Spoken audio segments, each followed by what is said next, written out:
আজ 10 বছর পর বাড়ি ফিরছি।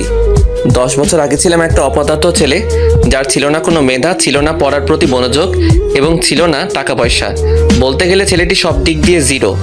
আর আজ সে ছেলেটি টপ 5 বিজনেসম্যানদের একজন, যার নেই কোনো টাকার অভাব, নেই কোনো যোগ্যতার অভাব। কিন্তু 10 বছর আগে ছেলেটির সব দিক দিয়ে অভাব ছিল। আপনারা হয়তো কিছুই বুঝতেছেন না। তাহলে চলুন 10 বছর আগে ঘটে যাওয়া ঘটনাগুলো জেনে আসি, তাহলেই বুঝতে পারবেন। 10 বছর আগে সকালে ঘুমাচ্ছি, এমন সময় চেঁচামেচির শব্দে ঘুমটা ভেঙে যায়। তারপর চোখ কসলাতে কসলাতে ঘুম থেকে উঠে দেখি মা আর বাবার কথা কাটাকাটি হচ্ছে। তোমার নবাবজাদা ছেলে কোথায়? এখনো ঘুম থেকে উঠিনি। কি বলছো, এখনো ঘুম থেকে ওঠে নাই মানে? কাল বন্ধুদের সাথে আড্ডা দিতে দিতে রাত করে বাসায় আসছে, তাই এত বেলা পর্যন্ত ঘুমাচ্ছে। কি পড়ালেখার ধারেও কাছেও নাই, আর রাতে বন্ধুদের সাথে আড্ডা দেয়? তামিমকে ডেকে নিয়ে আসো। আচ্ছা, এই বলে আমার রুমে আসতে যাব, তখনই আম্মু আমাকে ডেকে বলল, এই তো তোমার ছেলে ঘুম থেকে উঠলো। ওই কাল রাতে কোথায় ছিলি? বন্ধুদের সাথে আড্ডা দিতে দিতে রাত হয়ে গেছে। কি আজকের পর থেকে সন্ধ্যার আগে বাসায় চলে আসবি। যদি না আসতে পারিস তোকে এই বাড়ি ছেড়ে চলে যেতে হবে। কাল রাতে কার বাড়িতে ঢিল ছুড়ছিলি কেন? আজ থেকে যেন তোর নামে কোনো অভিযোগ না আসে, যদি আসে তাহলে বাড়ি থেকে চলে যেতে হবে। ওকে, আর কোনোদিন করব না। যদি এবার পরীক্ষা ফেল করিস তাহলে তোকে বিলে চাষ করতে হবে আমার সাথে। আপনাদের তো পরিচয়টা দেওয়া হয়নি। আমি তামিম, বাড়ির একমাত্র সন্তান, আর বাবা কৃষক, আর আমি ইন্টার ফাইনাল ইয়ারে পড়ি। এখন এতটুকুই, বাকিটুকু গল্পে জেনে নেবেন। আম্মু নাস্তা দাও, কলেজে যেতে হবে। তখন আব্বু বলল, কলেজে কি করবি? পড়ালেখা তো কিছুই করতে পারিস না। আব্বু আমাকে আরেকটা সুযোগ দেন। ঠিক আছে দিলাম, তবে শর্ত আছে একটা। আমি হ্যাঁ বোতক মাথা নাড়লাম। টেবিলে নাস্তা দিছি, খেয়ে কলেজে যা, আর কোনো ঝামেলা করিস না বাবা। আম্মু তুমি কোনো চিন্তা করিও না, আজ থেকে আর কারোর সাথে ঝামেলা করব না। তারপর নাস্তা করে কলেজে চলে এলাম। তারপর কলেজে ঢুকতেই কে যেন কলার টান মারলো। আমি পিছনে ফিরেই ঠাস করে কষে একটা মেরে দিলাম। সাথে সাথেই, তোর সাহস কি করে হয় আমাকে থাপ্পড় মারার? আমি এতক্ষণ খেয়াল করিনি যে কে আমার কলার টানলো। আমি তো অবাক, কারণ আমার কলার একটা মেয়ে টেনে ধরেছে। কিন্তু মেয়েটা আমার কলার কেন ধরলো? আপনি আমার কলার ধরলেন, তাই আমি রাগ কন্ট্রোল করতে না পেরে থাপ্পড় মারছি। আপনার পরিচয় আমার না জানলেও চলবে, মেয়েটা দেখতে খুব সুন্দর কিন্তু রাগী। এই বলে সোজা ক্লাসরুমে চলে গেলাম। তারপর কিছুক্ষণ পর বন্ধুরাও আসলো। আর অন্যদিকে ওই খ্যাত ছেলেটির কি সাহস তোর মুখের ওপর কথা বলে, আর তুই ওকে কিছুই বললি না? কি রবণী, তুই ওই খ্যাত ছেলেটাকে ছেড়ে দিলি কেন? আমি এত সহজে ওই খ্যাটটারে ছেড়ে দেবো ভাবছিস? তোর কি কোনো প্ল্যান আছে? প্ল্যান আছে, আর সেটা ছুটি হলেই দেখতে পারবি। এখন ক্লাসে যাই। তারপর তারা ক্লাসে চলে আসলো। তখন রাফি আমার বন্ধু বলল, কিরে তোর আজ কি হলো? তোকে বউতে ধরে নাই তো? আমি তো ঠিক আছি, আর তোদের কেন মনে হলো আমাকে ভূতে ধরেছে? তখন রিয়াদ বলল, আসলে তুই তো কোনোদিন কলেজে আসিস না তাই বলছি, আর কলেজে আসলেও তো তুই ক্লাস করিস না তাই বললাম। হঠাৎ তাদের সাথে কথা বলতে বলতে দরজার দিকে তাকাতেই একটা মেয়েকে দেখে আমি অবাক, কারণ দরজা দিয়ে যেই মেয়েটি আসছে সেই আর কেউ নয়, সে হচ্ছে কিছুক্ষণ আগে যার সাথে ঝগড়া করছিলাম সেই মেয়েটা। তারপর আমি আমার বন্ধুদের জিজ্ঞাসা করলাম, দোস্ত এই মেয়েটা কি আমাদের ক্লাসেই পড়ে? কেন? না, একটু আগে মেয়েটাকে থাপ্পড় মারছিলাম তাই। কি তুই জানিস ওকে? আমার জানার দরকার নেই, আগে বলো এই মেয়েটার নাম কি? অবনী, আর এই কলেজের সভাপতির মেয়ে। কি? এখন আমার কি হবে? আমি তো অবনীকে থাপ্পড় মারছি। এটা যদি তার আব্বুকে বলে দেয় তাহলে তো আমার কলেজ আর পড়া হবে না, সাথে বাড়ি থেকে চলে যেতে হবে। অন্যদিকে অবনীর বান্ধবী নীলা অবনীকে বলে, অবনী দেখ, ওই খ্যাতটা আমাদের সাথেই পড়ে। তাহলে তো আমার আরো সুবিধা হলো। আমিও তাই ভাবছি। তারপর দেখি স্যার ক্লাসে এসে আমাকে দেখে স্যার বলল, ক্লাসে কিছু এলিয়েন দেখতেছি, তোমরা কি তাদের দেখতেছো? আমাকে উদ্দেশ্য করে বলল, কারণ এর আগে কলেজে আসলেও ক্লাস করিনি, তাই ক্লাসে দেখে স্যার অবাক হয়ে গেল। আর আমি স্যারকে বললাম, স্যার এখানে তো কোনো এলিয়েন নাই। তোমাকে দেখে তো এলিয়েনই মনে হচ্ছে, আর এতদিন পর কি জন্য ক্লাস করতে আসছো? 1 মাস পরই তো তোমার পরীক্ষা, একেবারে পরীক্ষা দিতে আসলেই তো হয়। আসলে স্যার আজ থেকে ভালো হয়ে গেছি আর নিয়মিত ক্লাস করব। আমার কথা শুনে সবাই অবাক হয়ে গেল। তার থেকে আরো বেশি অবাক হলো স্যার। তখন স্যার বলল, ক্লাস করলে ভালো। তারপর স্যার আরো কিছুক্ষণ ক্লাস করিয়ে চলে গেল। তারপর সব ক্লাস করে যখনই বন্ধুদের নিয়ে গেট দিয়ে বাহির হব, তখনই কে যেন খ্যাত খ্যাত করে আমাকে ডাকতেছে।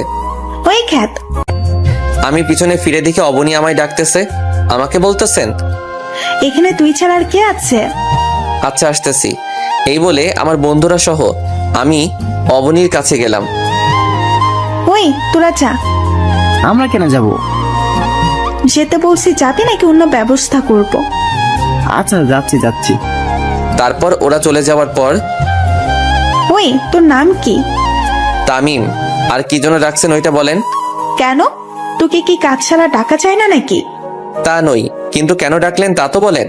তখন নীলা বলল, অবনী দেখ, ওই খ্যাত ছেলেটা তোর মুখে মুখে কথা বলতেছে আর তুই তার সহ্য করতেছিস। তখন অবনী বলল, ওই খ্যাত, তোর সাহস কি করে হয় আমার মুখে মুখে কথা বলা? এই বলে ঠাস। আপনারা ভাবছেন থাপ্পড়টা আমার গালে লাগছে? আপনারা ঠিকই ভাবছেন, থাপ্পড়টা আমার গালে লাগছে। আর ওর থাপ্পড়ের আওয়াজ শুনে যারা কলেজে ছিল সবাই আমার দিকে তাকিয়ে আছে, আর আমি গালে হাত দিয়ে দাঁড়িয়ে আছি। আমাকে মারলেন কেন? আবার আমার মুখে মুখে কথা বলতেছিস? সরি আপু। ঠাস, আবার থাপ্পড় মারলো। এই বড়লোক মেয়েগুলো গরিবদের ভাবেটা কি? আমরা গরিব বলে কি আমাদের কোনো প্রাণ নেই? আমাদের কি কোনো ফিলিংস নেই? আমরাও তো মানুষ। আপনি আবার আমায় মারলেন কেন? আজ থেকে আমায় ম্যাডাম বলে ডাকবি। কি বলে ডাকবি? ম্যাডাম বলে। এই তো, গুড বয়। আর শোন, কাল সকালে তাড়াতাড়ি আসবি। Okay madam. তারপর অবনীর কাছ থেকে বিদায় নিয়ে সোজা বাসায় চলে আসলাম। তারপর ফ্রেশ হয়ে আম্মুকে বললাম, আম্মু খুব খিদে পেয়েছে, খাবার দাও। আচ্ছা তুই টেবিলে বস, আমি খাবার দিচ্ছি। তারপর খাবার খেয়ে রুমে গিয়ে শুয়ে গেলাম। আর কলেজে ঘটে যাওয়া ঘটনাগুলো ভাবতেই কখন যে ঘুমিয়ে গেলাম নিজেও জানি না। অন্যদিকে অবনী কলেজ থেকে বাড়ি ফিরে আর গান গেয়ে গিয়ে সিঁড়ি থেকে উঠতে যাবে, ঠিক তখনই শিমুল চৌধুরী, আজ আমার মেয়েকে এত সুন্দর লাগছে কেন? আমি একটা ছেলেকে ভালোবেসে ফেলেছি। তা কে সেই ছেলেটা, যে ছেলেটা আমার এই মেয়ের মন কেড়ে নিয়েছে? ছেলেটার নাম তামিম, কিন্তু তার স্ট্যাটাস আমাদের মতো অত হাই লেভেলের না। ও, তা ছেলেটাকে কি বলেছিস তুই অনেক পছন্দ করিস বা ভালোবাসিস? না মা, আচ্ছা এসব এখন থাক না। এসব এখন খুব জোরে খিদে পেয়েছে। তুমি খাবার রেডি করো, আমি ফ্রেশ হয়ে আসতেছি। নীলা, আচ্ছা যা মা। দোস্ত তুই কোথায়, আজ আসবি না? আমি তো ঘুম যাচ্ছি। কি? আচ্ছা তুই রবিক আঙ্কেলের চায়ের দোকানে চলে আয়। কেন বলো তো, কোনো সমস্যা হয়েছে নাকি? আরে না, আজ আড্ডা দিবি না? আমি তো আড্ডা দেওয়ার জন্য কল দিচ্ছি। সরি দোস্ত, আজ থেকে আমি আর আড্ডা দিব না। আচ্ছা তামিম, তুই কি আমাদের সেই বন্ধু তামিম নাকি অন্য কেউ? কেন বলতো? না মানে ভূতের মুখের রাম রাম শুনছি তাই বলতেছি। এখানে রাম রামের কি হয়েছে? আমরা তো অনেক আড্ডা দিয়ে অনেক সময় নষ্ট করছি, আর সামনে পরীক্ষা, তাই ভাবলাম ভালোভাবে প্রস্তুতি নিতে হবে। আচ্ছা ঠিক আছে দোস্ত। তারপর বাইরে চলে আসলাম। তারপর মাগরিবের নামাজ পড়ে বাড়িতে চলে আসলাম আর বই নিয়ে পড়তে বসলাম। তারপর 10টার দিকে আম্মু খাবার জন্য ডাক দিল। তারপর ডিনার করে ঘুমিয়ে গেলাম। তারপর সকালবেলা ঘুম থেকে উঠে ফ্রেশ হয়ে নাস্তা করে কলেজে যাই। আর কলেজে গিয়েই তো আমি অবাক, কারণ অবনী আজ শাড়ি পরে আসছে। মনে হচ্ছে আসমান থেকে পরী নেমে এসেছে। ছি, আমি এসব কি ভাবতেছি? ও কোথায় আর আমি কোথায়? ওরা বড়লোক আর আমরা গরিব, ওদের সাথে আমাদের মানায় না। তারপর এইসব ভাবতে ভাবতে ক্লাসে চলে আসলাম। নীলা, আজ এই খ্যাতটা আসেনি নাকি? জানি না রে। আচ্ছা চল, ক্লাসের সময় হয়ে গেছে, ক্লাসে যাই। চল। কি রে অবনী, কাকে খুঁজছিস? আর ওই খ্যাতটা আসে নাই না কি? আজ তারপর হঠাৎ অবনীর আমার দিকে চোখ পড়তেই, দেখ নীলা, ওই খ্যাতটা কলেজে আসলো অথচ আমার সাথে দেখা করেনি। এর একটা বিহিত করতে হবে।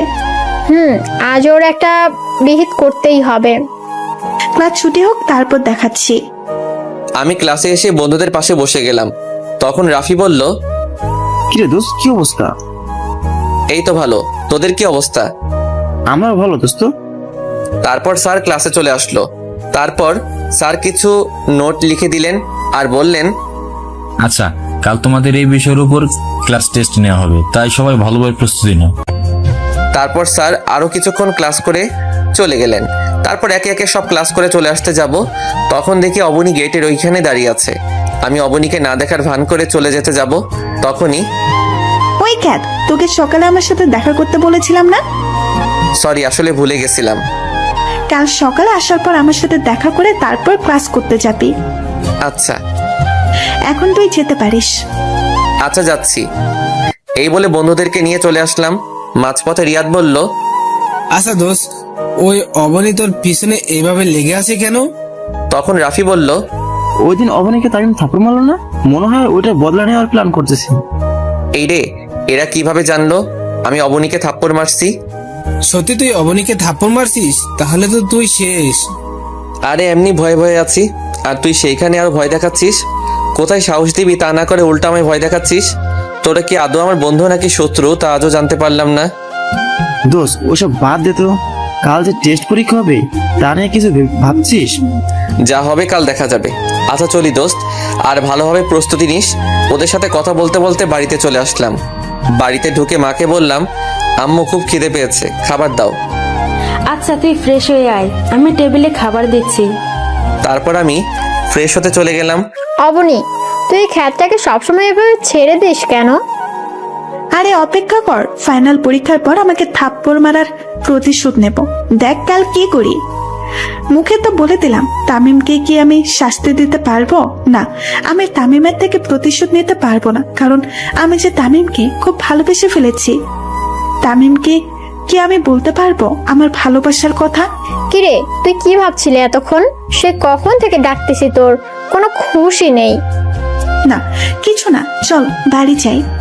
তারপর ওরা দুজনে বাড়ি চলে আসলো। এদিকে তামিম ফ্রেশ হয়ে খাবার খেয়ে ঘুমিয়ে পড়ে। তারপর সন্ধ্যা দিকে মাগরিবের নামাজ পড়তে বসে, কারণ কাল তার টেস্ট পরীক্ষা, তাই ভালোভাবে প্রস্তুতি নিতে হবে। তারপর 2 ঘন্টা পর একটু বিশ্রাম নেয়, তারপর ডিনার করে শুয়ে পড়লাম। সকালবেলা 6টায় ঘুম থেকে উঠে ফ্রেশ হয়ে আবার পড়তে বসলাম। তারপর দেখতে দেখতে কলেজের সময় হয়ে গেল। তারপর নাস্তা করে কলেজে চলে এলাম। তারপর অবনীর সাথে দেখা করে ক্লাসে চলে এলাম। তারপর প্রিন্সিপাল এসে আমাকে ডেকে তার কেবিনে নিয়ে গেল। এরপর স্যার যা বললো তা শুনে তো আমার নিচ থেকে মাটি সরে গেল। তারপর কলেজে এসে সোজা অবনীর কাছে চলে গেলাম। কিরে, আজ তুই নিচেই চলে আসলি? যাক, ভালোই হলো। বলেন ম্যাডাম, কেন ডেকেছেন? কেন ডেকেছি তার জন্য কি তোকে কৈফিয়ত দিতে হবে নাকি? এই বলে ঠাস করে 2 গালে 2টা থাপ্পড় মারলো। থাপ্পড়টা এত জোরে লাগলো যে আমার ঠোঁট থেকে রক্ত বের হচ্ছে আর খুব জ্বলছে। তবু সহ্য করে থাকলাম, কারণ এখন কিছু বললে হিতে বিপরীত হতে হবে, তার চেয়ে চুপ করে থাকি। যা তো এখান থেকে।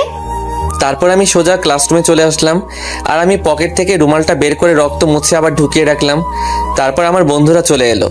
তারপর বন্ধুদের সাথে একটু কথা বললাম। অন্যদিকে অবনী ভাবতেছে, না, তামিমকে এভাবে মারাটা ঠিক হয়নি।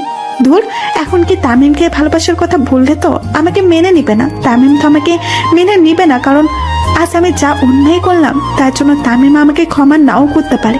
এখন কি করি? তখন অবনীর বান্ধবী রিমি বলল, কিরে অবনী, কি ভাবছিস? চল ক্লাসে যাই। চল। তারপর অবনী আর তার বান্ধবীরা চলে আসলো। এদিকে রাফি তামিমকে বলল, কিরে দোস্ত, তোর ঠোঁট কাটলো কি করে?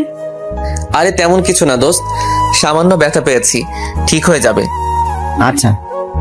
রাফির সাথে কথা বলতেছি, তখন স্যার ক্লাসে চলে আসলো। স্যার ক্লাসে ঢোকার সাথে সাথে প্রিন্সিপালও ক্লাসে ঢুকলো আর বলল, তোমাদের মধ্যে তামিমকে? জি স্যার, আমি। তুমি আমার কেবিনে এসো। আচ্ছা স্যার। তারপর আমি প্রিন্সিপালের কেবিনে গেলাম। সেখানে গিয়ে দেখি কলেজের সভাপতিও আছে, সাথে আমার আব্বুও। তারপর সভাপতি তারেক চৌধুরী মানে অবনীর আব্বু বলল, তুমি সেই তামিম যে প্রতিদিন আমার মেয়েকে বিরক্ত করো? ঠিক বুঝলাম না স্যার। তামিম, তোমাকে এই কলেজে টিসি দেওয়া হলো। যা শুনে আমার নিচ থেকে মাটি সরে গেল। মনে হচ্ছে আমার বুকে কেউ ছুরি ঢুকিয়ে দিয়েছে। কোনো কথা মুখে আসছে না, তবু অনেক কষ্টে আমি বললাম, আমি কি জানতে পারি আমার কোন অপরাধে আমাকে এই কলেজ থেকে টিসি দেওয়া হলো? তুমি স্যারের মেয়েকে প্রতিদিন বিরক্ত করার অপরাধে তোমাকে টিসি দেওয়া হলো। ও বুঝছি। বাবা চলো। কোথায় যাবি? কেন বাড়ি যাব? কারণ এই কলেজে আর আমার জায়গা নাই। স্যার প্লিজ আমার ছেলেকে আরেকটা সুযোগ দিন। আমার ছেলে যতই খারাপ হোক না, এই কাজটা করতেই পারে না। আপনার ছেলে কেমন তা আমাদের জানা হয়ে গেছে, যেমন ছেলে তেমন বাবা। বাবাকে অপমান হতে দেখে আর চুপ থাকতে পারলাম না। সোজা গিয়ে সভাপতির কলার চেপে ধরে বললাম, মিস্টার তারেক চৌধুরী, আপনি আমাকে যতই অপমান করুন মারুন, কিন্তু আমার বাবাকে অপমান করবেন না। তারপর প্রিন্সিপাল এসে আমাদের ছাড়িয়ে নিয়ে তারপর আমার আব্বুকে বলল, এই যে মিস্টার, আজকের পর থেকে যেন আপনাকে আর আপনার ছেলেকে এখানে আর না দেখি, এখনই বেরিয়ে যান। আব্বু চলো। তখন তারেক চৌধুরী বলল, তোকে আমি দেখে নিব। যত পারিস দেখে নিস। তারপর আর কথা না বলে বাবাকে বাহিরে এনে ক্লাসে গিয়ে স্যারের অনুমতি নিয়ে ক্লাসে ঢুকে বইগুলো নিয়ে বাহিরে চলে যাব। ঠিক তখনই, তামিম, তুমি কোথায় যাচ্ছ? সরি স্যার, এই কলেজ থেকে টিসি দেওয়া হয়েছে, তাই চলে যাচ্ছি। আমি এই কথা বলার সাথে সাথে অবনী বলে উঠল, তোমাকে কে টিসি দিছে? তার চাকরি আমি কেড়ে নিব। সরি ম্যাডাম, আমরা গরিব হতে পারি কিন্তু কারো দয়া নিয়ে বেঁচে থাকতে চাই না। আর মিস অবনী চৌধুরী, একটা কথা বলে রাখি, আজ এই কলেজ থেকে আমাকে বাহির করে দেওয়া হচ্ছে, কিন্তু এমন একটা দিন আসবে যেদিনে এই কলেজটা আমার হবে। সেই দিন দেখবো তারেক চৌধুরী সভাপতিত্ব কোথায় থাকে। It's my challenge, Mrs Aboni Chowdhury. Sir দোয়া করবেন। এই বলে ক্লাস থেকে বাহির হয়ে সোজা বাবাকে নিয়ে বাড়িতে চলে আসলাম। কিন্তু এতেই কি তামিমের বিপদ শেষ, নাকি সামনে আরো বড় বিপদের সম্মুখীন হবে? তামিম কি আদৌ জানে যে আরো বড় বিপদের সম্মুখীন হতে হবে? অন্যদিকে অবনীকে নীলা বলল, দোস্ত, ওই খ্যাত এগুলো কি বলে গেল? আমি কিছুই বুঝতেছি না, তামিমকে কে টিসি দিচ্ছে? কিন্তু প্রিন্সিপাল স্যার ছাড়া আর কে করবে? আজ ওই প্রিন্সিপালের চাকরি আমি নিয়ে ফেলবো। তার সাহস হয় কি করে আমার কলেজাকে কলেজ থেকে টিসি দেওয়ায়? তুই কি তামিম মানে ওই খ্যাতকে ভালোবাসিস? ওই একদম খ্যাত বলবি না। আর তামিমকে আমি খুব ভালোবাসি, তামিমকে ছাড়া আমি বাঁচবো না। তুই ভেবে বলছিস তো? এখানে এত ভাবার কি আছে? আমি আমার তামিমকে আবার ফিরে পেতে চাই, তার জন্য আমি সবকিছু করতে রাজি। তারপর নীলা যা বলল সেটা শোনার জন্য হয়তো অবনী প্রস্তুত ছিল না। সরি অবনী, আজ আমার জন্য তামিমকে টিসি দিয়েছে। মানে কি বলতে চাইছিস তুই? আসলে আমি আঙ্কেলকে বলেছি যে তামিম তোকে বিরক্ত করে, তাই আঙ্কেল কলেজে এসে তামিমকে টিসি দিছে। তখন অবনী ভাবলো, কি এখন আমি কি করব? আমি কি আবার তামিমকে হারিয়ে ফেলবো? না, আমি তামিমকে হারাতে চাই, কিন্তু আমার বারবার কেন মনে হচ্ছে আমি হারিয়ে ফেলেছি। না, আজ যে করেই হোক তামিমের বাসায় যেতে হবে। কিন্তু আমি তো তামিমের বাড়ি চিনি না, তো কি হয়েছে? তামিমের বন্ধু রাফির থেকে জিজ্ঞেস করব। কি ভাবতেছিস? কিছু না। এই বলে ক্লাস থেকে বেরিয়ে সোজা বাড়ি চলে গেল। এদিকে তামিম আর তার বাবা বাড়ি পৌঁছে গেল। তারপর যা বাবা বলল, যা শুনে তামিমের মাথার উপর আকাশ পড়েছে এমন অবস্থা হয়ে গেল। একদিনে দুইটা জ্বর তামিম সামলাতে না পেরে ব্যালেন্স হারিয়ে বসে পড়ে। কারণ তামিমের বাবা তামিমকে বলল, তামিম যখন বাড়িতে ঢুকতে যাবে ঠিক সেই সময় আব্বু বলল, তুই কোথায় যাচ্ছিস? কেন আমার রুমে? তুই আর এবারে কেউ না। কি বলছো এসব? আব্বু তুমিও বিশ্বাস করো আমি ওই মেয়েটাকে বিরক্ত করছি? কি হয়েছে রে বাবা? তারপর আব্বু কলেজে ঘটে যাওয়া সব ঘটনাগুলো বলল। ছি, তোকে আমার ছেলে বলতেও লজ্জা করছে। বেরিয়ে যা আমার বাড়ি থেকে। আম্মু শেষ পর্যন্ত আর বলতে না দিয়ে, আজ থেকে তোকে আমরা ত্যায্যপুত করলাম। তুই এই বাড়ি কেউ না, বেরিয়ে যা আমার বাড়ি থেকে। আর কোনোদিন যেন আমার মুখের সামনে না দেখি। এইসব কথা শুনে মনে হচ্ছে কেউ আমাকে লাঠি দিয়ে আমার মাথায় বাড়ি মারছে, আর মনে হচ্ছে যেন আকাশটা আমার মাথার উপর পড়ে গেছে। কিন্তু একসাথে দুইটা ঝড় কিভাবে সামলাবো? দুইটা ঝড় একসাথে সামলাতে না পেরে আমি ব্যালেন্স হারিয়ে বসে পড়লাম। কিছুক্ষণ পর বললাম, আর কোনোদিন এই বাড়িতে আসবো না, চলে যাচ্ছি। ভালো থেকো বাবা মা।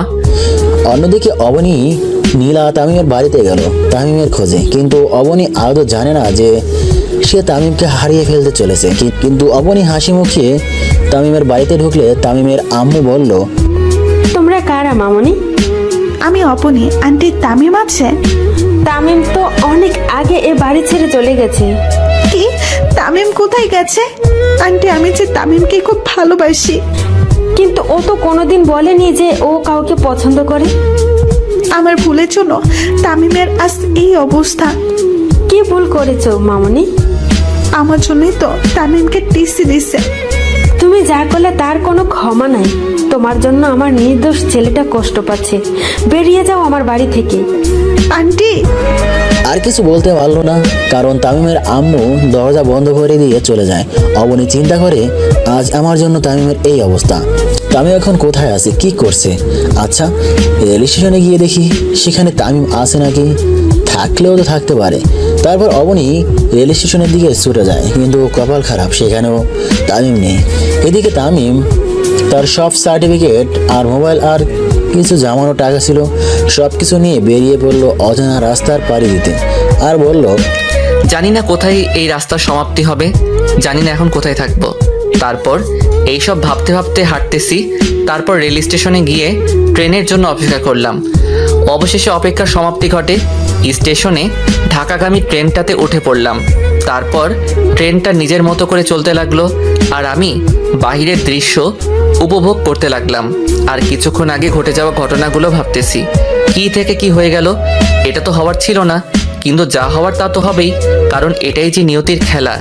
নিয়তির খেলা হিসেবে আমাকে তো মেনে নিতেই হবে। এসব ভাবতেই নিজের অজান্তেই চোখে দিয়ে পানি চলে এলো। দেখতে দেখতে সন্ধ্যা হয়ে গেল। 8টার দিকে ট্রেনটা স্টেশনে থামলো। আমি স্টেশনে নেমে মোবাইল থেকে সিমটা খুলে ফেললাম আর নতুন সিম ঢুকিয়ে নিলাম। তারপর একটা দোকানে ঢুকে রাতের খাবারটা খেয়ে নিলাম। তারপর খাবার খেয়ে আবার আনমনে ফুটপাত দিয়ে হাঁটতেছি। রাতের অন্ধকারে জ্যোৎস্না চাঁদের আলোয় যেন রাস্তাটা যেন সৌন্দর্যের শোভা পেল।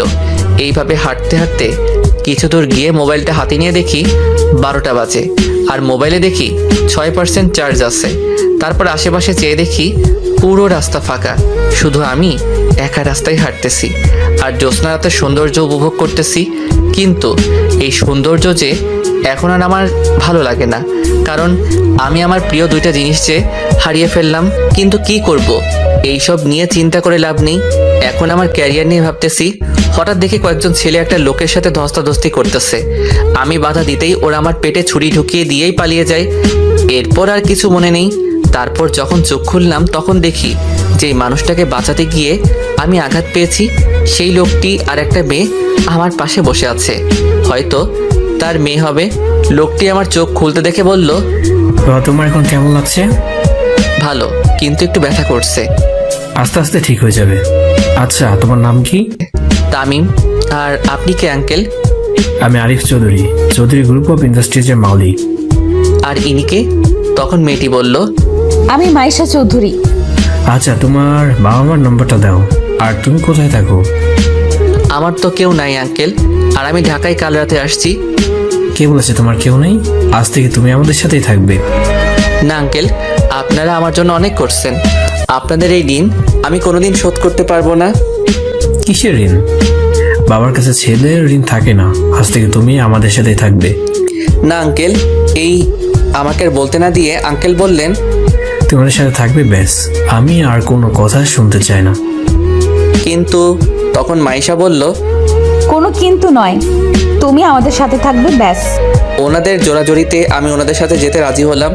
তারপর আঙ্কেল ডাক্তারের কাছে গিয়ে বললেন, ডাক্তার, আমরা কি তামিমকে বাসায় নিয়ে যেতে পারবো? পারবেন, তবে ওনাকে কিছুদিন রেস্ট নিতে হবে। আচ্ছা, ঠিক আছে ডাক্তার। তখন মাইশা আমাকে বলল, আচ্ছা, আপনার এখন কেমন লাগছে? আমার একটা হাত ধরে অনেকটাই ভালো। হাত ছাড়িয়ে নিলেন কেন? চুপ করে আছি। কি হলো, চুপ করে আছেন কেন? তখন হঠাৎ আঙ্কেল ঢুকলেন, আর মাইশা আঙ্কেলকে দেখে মাইশা বললেন, আব্বু, তামিমকে আমরা কবে বাসায় নিয়ে যেতে পারবো? আজই নিয়ে যেতে পারবো। সত্যি বাবা, আজই নিয়ে যেতে পারবো? সত্যি। কিন্তু বুঝলাম না এই মেয়েটার এত খুশি লাগছে কেন। এই মেয়েটার হাব ভাব আমার ভালো ঠেকছে না। এসব ভাবছি তখনই আঙ্কেল বললেন, তাই তুমি রেডি হয়ে নাও। আমি পকেটে হাত দিয়ে দেখি মোবাইলটা নেই। তাই আমি আঙ্কেলকে বললাম, আঙ্কেল একটা কথা বলবো? বলো, অনুমতি নেওয়ার প্রয়োজন নেই। আমার মোবাইলটা। আর বলতে না দিয়ে, এই নাও। আমি মোবাইলটা হাতে নিতেই অবাক হয়ে যাই, কারণ 100% চার্জ আছে। হাতে দেখে আমার মোবাইলের ওয়ালপেপারে মাইশার পিক, কিন্তু ওর পিক আমার মোবাইলে। ওর পিক দিল কেন? আমি মাইশার দিকে তাকাতেই দেখি মাইশা চুপি চুপি হাসতেছে, কিন্তু আমার মাথায় কিছুই ঢুকতেছে না। এই মেয়ের মতলবটা কি? আমি আর কিছু না ভেবে আঙ্কেলকে বললাম, আঙ্কেল আমি রেডি। বলে উঠতেই পেটের ব্যথায় পড়ে যেতেই মাইশা আমাকে ধরে ফেললো। তখন আঙ্কেল বলল, মাইশা, ওকে নিয়ে গাড়িতে অপেক্ষা কর, আমি বিল মিটে আসছি। ওকে আব্বু। তারপর মাইশা আমাকে ধরে নিচে নেমে এলেন আর গাড়িতে বসালেন। কিছুক্ষণ পর আঙ্কেল চলে এলো। আঙ্কেল গাড়িতে উঠে ড্রাইভারকে বললেন, ড্রাইভার গাড়ি চালাও। ড্রাইভার গাড়ি স্টার্ট দিয়ে আপন মনে চালাতে লাগলেন। কিছু তো যাওয়ার পর গাড়ি একটা বাড়ির সামনে থামলো আর মাইশা আমাকে ধরে বাড়ির ভিতর নিয়ে গেল। তারপর একটা রুমে নিয়ে গিয়ে বসালো। তারপর মাইশা বাহিরে চলে গেল আর আমি খাটে বসে এদিক ওদিক চোখ বোলাতে লাগলাম। রুমটা খুব সুন্দর করে গোছানো আর চারিদিকে মাইশার ছবি লাগানো। তার মানে এটা মাইশার রুম, কিন্তু মাইশা আমাকে ও রুমে আনলো কেন? এইসব ভাবতেছি, হঠাৎ মাথা ব্যথা করছে, তাই শুয়ে পড়লাম আর বাবা মায়ের কথা ভাবতেছি। হঠাৎ খেয়াল করলাম চোখ থেকে পানি ঝরছে। বাবা মায়ের কথা ভাবতে ভাবতে কখন যে ঘুমিয়ে পড়লাম নিজেও জানি না। তারপর যখন ঘুম থেকে উঠলাম তখন অনুভব করলাম কেউ আমার মাথায় হাত বুলিয়ে দিচ্ছে। আমি চোখ খুলতেই দেখি মাইশা আমার মাথায় হাত বুলিয়ে দিচ্ছে। আমি চোখ খুলতে দেখে মাইশা হাত সরিয়ে বলল, ও ঘুম থেকে উঠেছেন, যান গিয়ে ফ্রেশ হয়ে আসেন, কিছু খেতে হবে, না হলে ওষুধ খাবেন কিভাবে? আমি অসহায় দৃষ্টিতে তাকিয়ে আছি, কারণ আমি হাঁটতে চাইলে পড়ে যাব, কারণ আমার পেটে ব্যথা হবে। আমার তাকিয়ে থাকা দেখে মাইশা বলল, আপনি তো ভালোভাবে হাঁটতেও পারবেন না। তারপর মাইশা আমাকে ধরে ওয়াশরুমে নিয়ে গেলেন, আমাকে ফ্রেশ করে এনে আমাকে বিছানায় বসালেন। তারপর আবার মাইশা রুমের বাইরে চলে গেলেন। কিছুক্ষণ পর কিছু খাবার এনে আমার পাশে বসলো। মাইশা খাবারগুলো বেড়ে আমাকে খাইয়ে দিতে চাইলেন। আমি বাধা দিতে চাইলে আমার বাধা না মেনে আমাকে খাইয়ে দিতে লাগলেন। খাওয়া শেষে ওষুধ খাওয়াই দিয়ে আবার চলে গেলেন। এভাবে কিছুদিন পার হয়ে গেল। এখন আমি অনেকটাই সুস্থ। এই কয়দিনে মাইশা আমার অনেক কেয়ার করেছে। অন্যদিকে অবনী তামিমের দেখা না পেয়ে দরজা বন্ধ করে কান্না করতে থাকে আর বলতে থাকে, তামিম, তুমি কোথায় হারিয়ে গেলে? পাওয়ার আগে তোমাকে হারিয়ে ফেললাম। জানি না কোনোদিন তোমার দেখা পাবো কিনা, তবু আমার দৃঢ় বিশ্বাস তুমি আবার আমার কাছে ফিরে আসবে। কিন্তু কবে ফিরে আসবে তুমি? এইসব ভাবতেছে তখনই অবনীর মা দরজায় কড়া নেড়ে বলল, মা আর কতদিন এইভাবে থাকবি? এখন কিছু খেয়ে নি, সকাল থেকে কিছু খাসনি। মা তুমি যাও তো, আমার খিদে নেই। তা বললে তো হবে না, আজ একটু খেয়ে নে মা। তুই না খেলে কি তামিম তোর কাছে ফিরে আসবে? মা আমি এখন কি করব? আমি যে তামিমকে খুব ভালোবেসে ফেলেছি। তোর ভালোবাসা যদি সত্যি হয় তাহলে তামিম আবার তোর কাছে ফিরে আসবে। তাই যেন হয় মা। দোয়া করি যেন তামিম আবার তোর কাছে ফিরে আসে। এই খাবারটা খেয়ে নে। অবনী দরজাটা খুলে দেয় আর খাবারগুলো খেয়ে ঘুমিয়ে পড়ে। হঠাৎ অবনী স্বপ্ন দেখে। অবনীর মন খারাপ, তাই অবনী বাড়ি থেকে হাঁটতে হাঁটতে পার্কের দিকে যেতে থাকে। কিছুক্ষণ হাঁটার পর পার্কে পৌঁছে যায়, কিন্তু পার্কে যখন ঢোকে তখন অবনী দেখতে পায় একটা ছেলে আর একটা মেয়ে কাঁধে মাথা রেখে কথা বলছে। অবনী আর একটু এগিয়ে গিয়ে আরো ভালো করে লক্ষ্য করে দেখে ছেলেটাকে সেই চেনে। ছেলেটি আর কেউ নয়, ছেলেটি হলো তামিম। কিন্তু অবনী পাশে থাকা মেয়েটিকে চিনতে পারেনি। তাই অবনী তামিমের কাছে যখন যায় তখন তামিম আর মেয়েটি চলে যেতে থাকে। কিছুক্ষণ যাওয়ার পর দেখে তামিম আর মেয়েটি উদাও হয়ে যায়। অবনী না বলে চিৎকার দিয়ে ওঠে, যার কারণে শিমুল চৌধুরীর ঘুমও ভেঙে যায়। অবনী চিৎকার করায় শিমুল চৌধুরী বলল, কি হয়েছে মা, চিৎকার করলি কেন? মা তামিম আমাকে ছেড়ে চলে গেছে। তুই খারাপ স্বপ্ন দেখছিস হয়তো। আচ্ছা এখন ঘুমিয়ে পড়। ওকে মা। অবনী তামিমের কথা ভাবতে ঘুমিয়ে পড়ে। এদিকে ফ্রেশ হতেই বাইরে বের হতেই মাইশা রুমে আসলো আর তামিমকে বলল, চলো ডিনার করতে। আপনি যান, আমি আসতেছি। মাইশা চলে গেল। আমিও কিছুক্ষণ পর নিচে এলাম। নিচে এসে চেয়ারে বসলাম। তারপর মাইশা প্লেটে খাবার বেড়ে দিল। আমি খেতে লাগলাম। খাওয়ার মাঝখানে আঙ্কেল বলে উঠলো, তামিম, তোমার এখন কেমন লাগছে? আঙ্কেল পুরোপুরি ভালো। তুমি কোন ইয়ারে পড়ো? ইন্টারের ফাইনাল ইয়ারের পরীক্ষা দিব, কিন্তু দিতে পারিনি। কাল তোমাকে মাইশার কলেজে ভর্তি করে দেব। আচ্ছা ঠিক আছে আঙ্কেল। তোমার সার্টিফিকেট গুলো আছে তোমার সাথে? আছে। মাইশা, তাহলে কাল তামিমকে নিয়ে ভর্তি করে দিস। ওকে বাবা। না, তার দরকার হবে না, আমি নিজেই ভর্তি হয়ে নিব। আচ্ছা, তোমার যে ভালো মনে হয়। আচ্ছা, আরেকটা কথা ছিল। কি কথা আঙ্কেল বলেন? এরপর আঙ্কেল যা বললেন তা শুনে তো আমি অবাক। কাল থেকে তুমি ক্লাস করে আমার সাথে হই সামলাবে। এটা শোনার পর আমি অবাক হয়ে গেলাম। আঙ্কেল এটা কি বললো? আমাকে চিনে না অথচ আমাকে বিশ্বাস করে তার কোম্পানির দায়িত্ব নিতে বলছেন, কিন্তু আমি তো এই দায়িত্বটা নিতে পারবো না। আঙ্কেল এসব কি বলেন? আমার পক্ষে সম্ভব না আঙ্কেল। কেন সম্ভব না? কারণ আপনার কোম্পানি সামলানোর মতো যোগ্যতা আমার নাই। কাল থেকে তুমি আমার সাথে অফিস সামলাবে। কিন্তু তার বলতে না দিয়ে আঙ্কেল বলল, কোনো কিন্তু না, তুমি অফিস সামলাবে মানে সামলাবে, আমি আর কোনো কিছুই শুনতে চাই না। কিন্তু আঙ্কেল, আপনি আমাকে চিনেন না, জানেন না, অথচ আমাকে আপনার কোম্পানি সামলানোর দায়িত্ব দিচ্ছেন কেন? কারণ আমি জানি তুমি কোনোদিন আমার সাথে বিশ্বাসঘাতকতা করবে না, এটা আমার বিশ্বাস। আপনি আমাকে এতটা বিশ্বাস করেন? আচ্ছা, আমি যদি কোনোদিন আপনার সাথে ভুলে বিশ্বাসঘাতকতা করে ফেলি, আল্লাহ না করুক, তখন কি আমার ক্ষমা হবে? যদি তা ক্ষমার অযোগ্য হয়? চাই তুমি কোনোদিন আমার সাথে বিশ্বাসঘাতকতা করবে না, আর করলেও নিজের ছেলেকে শাস্তি দিব, তারপর আবার আপন করে নেব। আঙ্কেল বলল, আমার নিজের অজান্তে চোখ দিয়ে পানি ঝরতেছে। মাইশা তা খেয়াল করতে পেরে বলল, কি হলো, তুমি কাঁদছো কেন? মা বাবার কথা মনে পড়তেছে তো, তাই হয়তো কান্না পাচ্ছে। আর যদি তারা থাকতো তাহলে কতই না ভালো হতো। তুমি কি আমাকে এখনো আপন ভাবতেই পারোনি? তা না আঙ্কেল, এই বলে খাবার রেখে ছাদে চলে আসলাম। কি হলো, এভাবে চলে গেলে কেন? হয়তো বাবা মার কথা মনে পড়ছে, হয়তো তাই মনে হয় চলে গেছে। হয়তো মন খারাপ হয়েছে, তুই গিয়ে দেখ তো। ওকে বাবা। এই বলে মাইশা খাবার শেষ করে আমার রুমে এসে দেখে আমি নাই। তারপর ছাদে চলে আসে, আর আমি কাঁদতে কাঁদতে বললাম, বাবা তুমি আমাকে ভুল বুঝলে। তোমরা দুনিয়াতে থাকা সত্ত্বেও তোমাদের সাথে কথা বলতে পারছি না তোমাদের সাথে দেখা করতে। কেন বাবা, আমার তো কোনো দোষ ছিল না, তবু কেন বাবা মা তোমরা আমায় ভুল বুঝলে? এইসব ভাবতেছি আর চোখ দিয়ে পানি ঝরতেছে। হঠাৎ কেউ আমার কাঁধে হাত রাখলো। আমি তাড়াতাড়ি চোখের পানি মুছে পিছন ফিরে দেখি মাইশা দাঁড়িয়ে আছে। আমি মাইশাকে দেখে বললাম, ম্যাডাম আপনি এখানে? আসতে হলো, আর আমাকে একদম ম্যাডাম ডাকতে না। আপনারা কোথায় আর আমি কোথায়? আপনাকে ম্যাডাম না ডেকে আর কি ডাকবো? আমাকে তুমি নাম ধরেই ডাকবে। ম্যাডাম কি করছেন? তামিম, একটা কথা বলবো? বলেন, কিন্তু আর একটু দূরে যান। আচ্ছা যাচ্ছি। তারপর মাইশা আমার থেকে এক হাত দূরে সরে দাঁড়ালো। এইবার বলেন, কি বলবেন আপনি?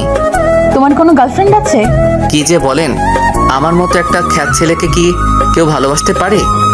এছাড়া আমার আর একটা কথা বাকি আছে, কিন্তু তোমাকে কিভাবে যে বলি, তুমি রাগ করবে না তো? রাগ করার মতো কথা হলে অবশ্যই রাগ করব। I love you Tamim. হসপিটালে তোমাকে প্রথম দেখাতেই ভালো লেগে যায়। এই প্রথম আমি কাউকে আমার ভালোবাসার কথা জানালাম। তুমি কি আমাকে তোমার সব দুঃখ কষ্টের ভাগিদার হতে দেবে? প্লিজ, তুমি আমায় ফিরিয়ে দিও না। এই মেয়ে বলে কি আমিও তোকে পছন্দ করি, কিন্তু আমার পক্ষে যে মাইশাকে ভালোবাসা পসিবল না। আপনার মাথা ঠিক আছে তো ম্যাডাম? কেন আমার মাথা ঠিক থাকবে না কেন? আমার মনে হচ্ছে আপনার মাথা ঠিক নাই। কেন ঠিক নাই? আপনি ঠিক থাকলে আমাকে ভালোবাসার মতো বোকামি করতেন না। কেন, তোমাকে ভালোবাসা কি বোকামি নাকি? তা নয়তো কি, আমি কোথায় আর আপনি কোথায়? আমি একজন সাধারণ ছেলে, আর তার চেয়ে বড় কথা হলো আমি আঙ্কেলের মনে কষ্ট দিতে পারবো না, তাই আমার পক্ষে তোমাকে ভালোবাসা সম্ভব না। আমি এত কিছু শুনতে চাই না, তুমি আমাকে ভালোবাসবে কিনা বলো। তুমি যদি আমাকে আর একবার ভালোবাসার কথা বলো, তাহলে আমি এখান থেকে চলে যেতে বাধ্য হব। আমার কথা শুনে মাইশা ভয় পেয়ে যায়, তাই মাইশা কিছুক্ষণ ভাবার পর বলল, না, তুমি আমাকে না ভালোবাসো, তবু এই বাড়ি থেকে চলে যেও না প্লিজ। ওকে, যাব না। আচ্ছা, তুমি আমাকে না ভালোবাসো, কিন্তু আমরা ফ্রেন্ড তো হতে পারি। ওকে ডান, বাট অনলি ফ্রেন্ড, আর কিছু না, মনে থাকে যেন। ফ্রেন্ড। আমরা যেহেতু ফ্রেন্ড, তাহলে আমরা তুমি করে বলতে পারি তো? ওকে, সমস্যা নাই ম্যাডাম। আবার madam? Sorry Maisha. It's okay, এরপর আর হলে কোনো ক্ষমা নাই। ওকে মহারানী। রাত তো অনেক হলো, চলো এবার গিয়ে ঘুমিয়ে পড়ো। ওকে, তুমিও যাও। এই বলে আমি ছাদ থেকে নেমে আমার রুমে চলে গেলাম, কিন্তু মাইশা ছাদ থেকে নিচে নেমে সোজা তার বাবার রুমে যায়, আর বাবাকে বলল, বাবা আসবো? আয় মা, কিন্তু তুই কাঁদছিস কেন? আচ্ছা বাবা, আমি যদি তোমার কাছে কিছু চাই, তাহলে আমাকে দিবে তো? অবশ্যই দিব। আমার মেয়ে আমার কাছে কিছু চাইবে আর আমি দিব না, এটা কখনো হয়? কিন্তু বাবা, এটা অন্য সব কিছুর থেকে একদম আলাদা। আমি যদি আমার ভালোবাসার মানুষকে চাই, তাহলে কি তুমি আমাকে দিতে পারবে? অবশ্যই দিব, কিন্তু সেই ছেলেটা কে যাকে তুই আমার কাছে চেয়েছিস? বাবা, তাকে তুমি খুব ভালো করে চিনো। কিন্তু বলবি তো? যে আমার প্রাণ বাঁচিয়েছে, আমি তাকে ভালোবাসি, কিন্তু ও আমাকে ভালোবাসে না। আমার ভালোবাসা গ্রহণ না করে আমাকে ফিরিয়ে দিয়েছে। তামিমের কথা বলছিস? তামিম খুব ভালো ছেলে, তুই কোনো চিন্তা করিস না। এখন বল আমাকে কি করতে হবে? তামিমকে সব সময় আমার পাশে থাকতে বলবে, এটাই হবে। শুধু এতটুকুই? আচ্ছা আমি বলে দিব। থ্যাংক ইউ আব্বু। এখন অনেক রাত হয়েছে, গিয়ে শুয়ে পড়। ওকে আব্বু। এই বলে মাইশা আঙ্কেলের রুম থেকে সোজা তার রুমে চলে যায় আর তামিমের কথা ভাবতে ভাবতে ঘুমিয়ে পড়ে। আমি রুমে গিয়ে মোবাইলে অ্যালার্ম দিয়ে শুয়ে পড়লাম। কিছুক্ষণের মধ্যেই ঘুমিয়ে গেলাম। সকালবেলা অ্যালার্মের শব্দে ঘুমটা ভেঙে যায়। তারপর ফ্রেশ হয়ে নামাজ পড়ে একটু হাঁটাহাঁটি করে ছাদে চলে গেলাম। ছাদে গিয়ে সকালের সৌন্দর্য উপভোগ করতে লাগলাম। পাখির কিচিরমিচিরের শব্দে যেন মনটা যেন ভালো হয়ে গেল। ছাদে আরও কিছুক্ষণ থেকে নিজের রুমে চলে গেলাম। রুমে গিয়ে শুয়ে গেলাম। হঠাৎ কেউ দরজায় নক করলো। আমি গিয়ে দরজা খুলে দিলাম। দরজা খুলতেই দেখি মাইশা দাঁড়িয়ে আছে। মাইশাকে আমি বললাম, তুমি এইখানে? তুমি উঠছো নাকি দেখতে আসলাম। আমি তো অনেক আগে উঠেছি। ও, তো এতক্ষণ কি করেছো? এই তো শুয়েছিলাম। কেন, কিছু বলবে নাকি? নাস্তা করতে হবে, কলেজে যাবে না? এত তাড়াতাড়ি? কলেজে গিয়ে কি করব? আর আমি তো ভর্তি হইনি। কয়টা বাজে দেখছো? কয়টা বাজে? 9:30 বাজে। এক্ষুনি নাস্তা করে কলেজে যেতে হবে। ওকে, তুমি যাও, আমি আসতেছি। আচ্ছা তাড়াতাড়ি আসো, আমরা তোমার জন্য অপেক্ষা করতেছি। এই বলে মাইশা চলে গেল। আমিও রেডি হয়ে নিচে নেমে এলাম। তারপর চেয়ারে গিয়ে বসে পড়লাম। নাস্তা করা শেষে আঙ্কেল বলল যে, তাই তোমাকে একটা কথা বলার ছিল। জি আঙ্কেল বলুন, এতে পারমিশন নেওয়ার কি আছে? বুঝলাম তুমি মাইশার সাথে সবসময় থাকতে পারবা? পারবো। আমি তো ওর কলেজে ভর্তি হব। তাহলে এত চিন্তা করতেছেন কেন? আচ্ছা তুমি গাড়ি চালাতে পারো? পারি আঙ্কেল। তাহলে আর কোনো চিন্তা করতে হবে না। ঠিক বুঝলাম না আঙ্কেল। তো মাইশার সাথে একসাথে কলেজ যাবে, আর কলেজ ছুটি হলে মাইশাকে বাড়িতে ড্রপ করে অফিসে আসতে পারবে। আর এই নাও কার্ড, অফিস চলে আসো। পারবো আঙ্কেল, আপনি চিন্তা করবেন না। আচ্ছা তুমি এখন তোমার সকল কাগজপত্র নিয়ে কলেজে গিয়ে ভর্তি হতে যাও, আর আমি প্রিন্সিপাল স্যারকে বলে দিব। Okay uncle. এই বলে রুমে গিয়ে সব কাগজপত্র নিয়ে নিচে চলে এলাম। আর মাইশাকে বললাম, মাইশা চল। দাঁড়াও, আমি এক্ষুনি আসতেছি। আচ্ছা যাও, আমি গাড়িতে অপেক্ষা করতেছি। এই বলে আমি গাড়ি বাহির করতে গেলাম। গাড়ি বাহির করে গাড়িতে বসে মাইশার জন্য অপেক্ষা করতেছি, কিন্তু ওনার আসার কোনো খবর নাই। কিছুক্ষণ অপেক্ষা করার পর দেখি মাইশা একটা নীল শাড়ি পরছে, সাথে ম্যাচিং করে নীল চুড়ি আর ঠোঁটে হালকা গোলাপি রঙের লিপস্টিক। সব মিলিয়ে মাইশাকে একদম নীল পরীর মতো লাগতেছে। আমি তো দ্বিতীয়বারের মতো ক্রাশ খেলাম। ওর থেকে চোখই ফেরাতে পারছি না, কিন্তু আমি ওর প্রতি দুর্বল হলে চলবে না, এইসব ভাবতেছি আর মাইশার দিকে তাকিয়ে আছি। এই যে কি দেখছো এইভাবে? এই কি হলো, কথা বলতেছো না কেন? কি কি কি এইভাবে কি দেখতেছো? কই কিছু না তো। শাড়িতে আমায় কেমন লাগছে? এই প্রথম পরলাম। একদম পেতনির মতো লাগতেছে। কি, আমি পেতনি? আচ্ছা এইসব কথা থাক, কলেজে যাওয়া যাক।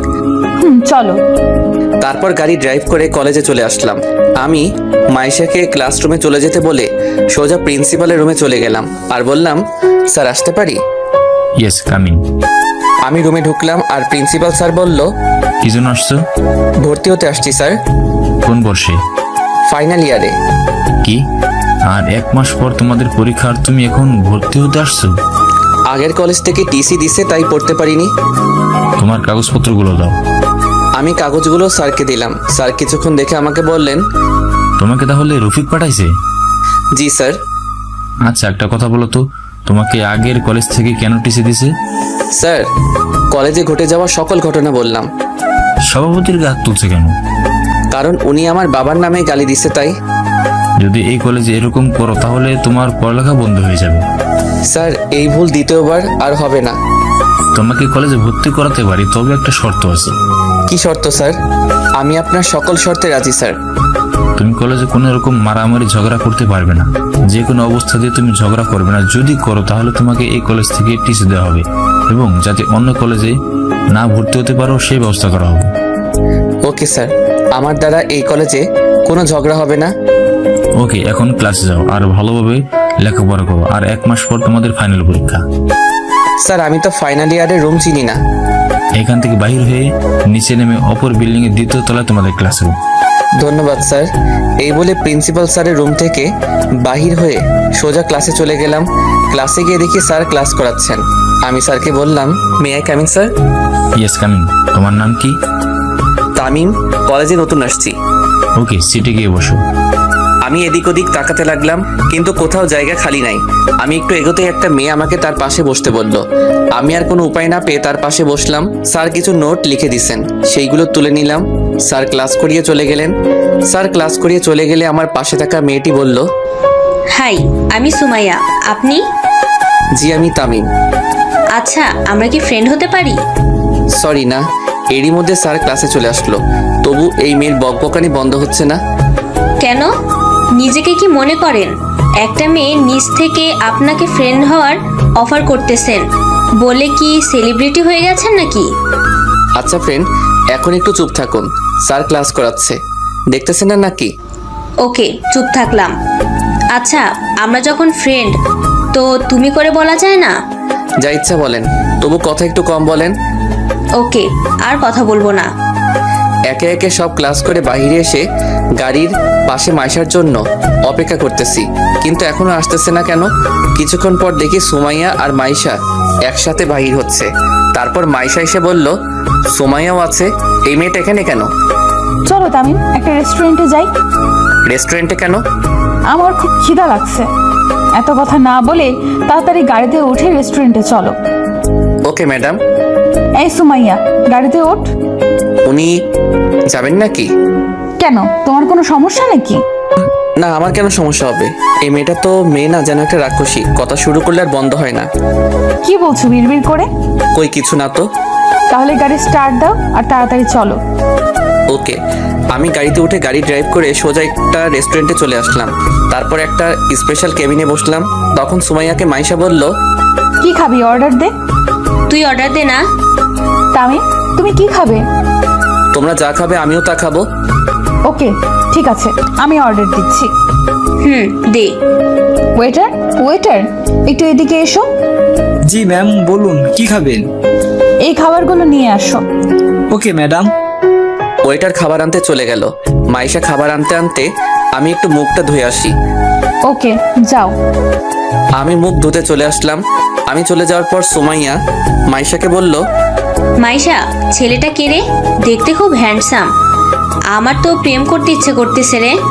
আমার সেটিং করিয়ে দে না। খবরদার ওর দিকে চোখ দিলে তোর খবর আছে। ও তোর হবু দুলাভাই লাগে। কি? তুই তাহলে ওকে ভালোবাসিস? খুব ভালোবাসি। আব্বু বলছে খুব তাড়াতাড়ি আমাদের বিয়ে দিবে। তোর কপাল খুব ভালো রে। কেন? কারণ এমন একটা হ্যান্ডসাম বর পাইছোস। আমি খুব খুশি।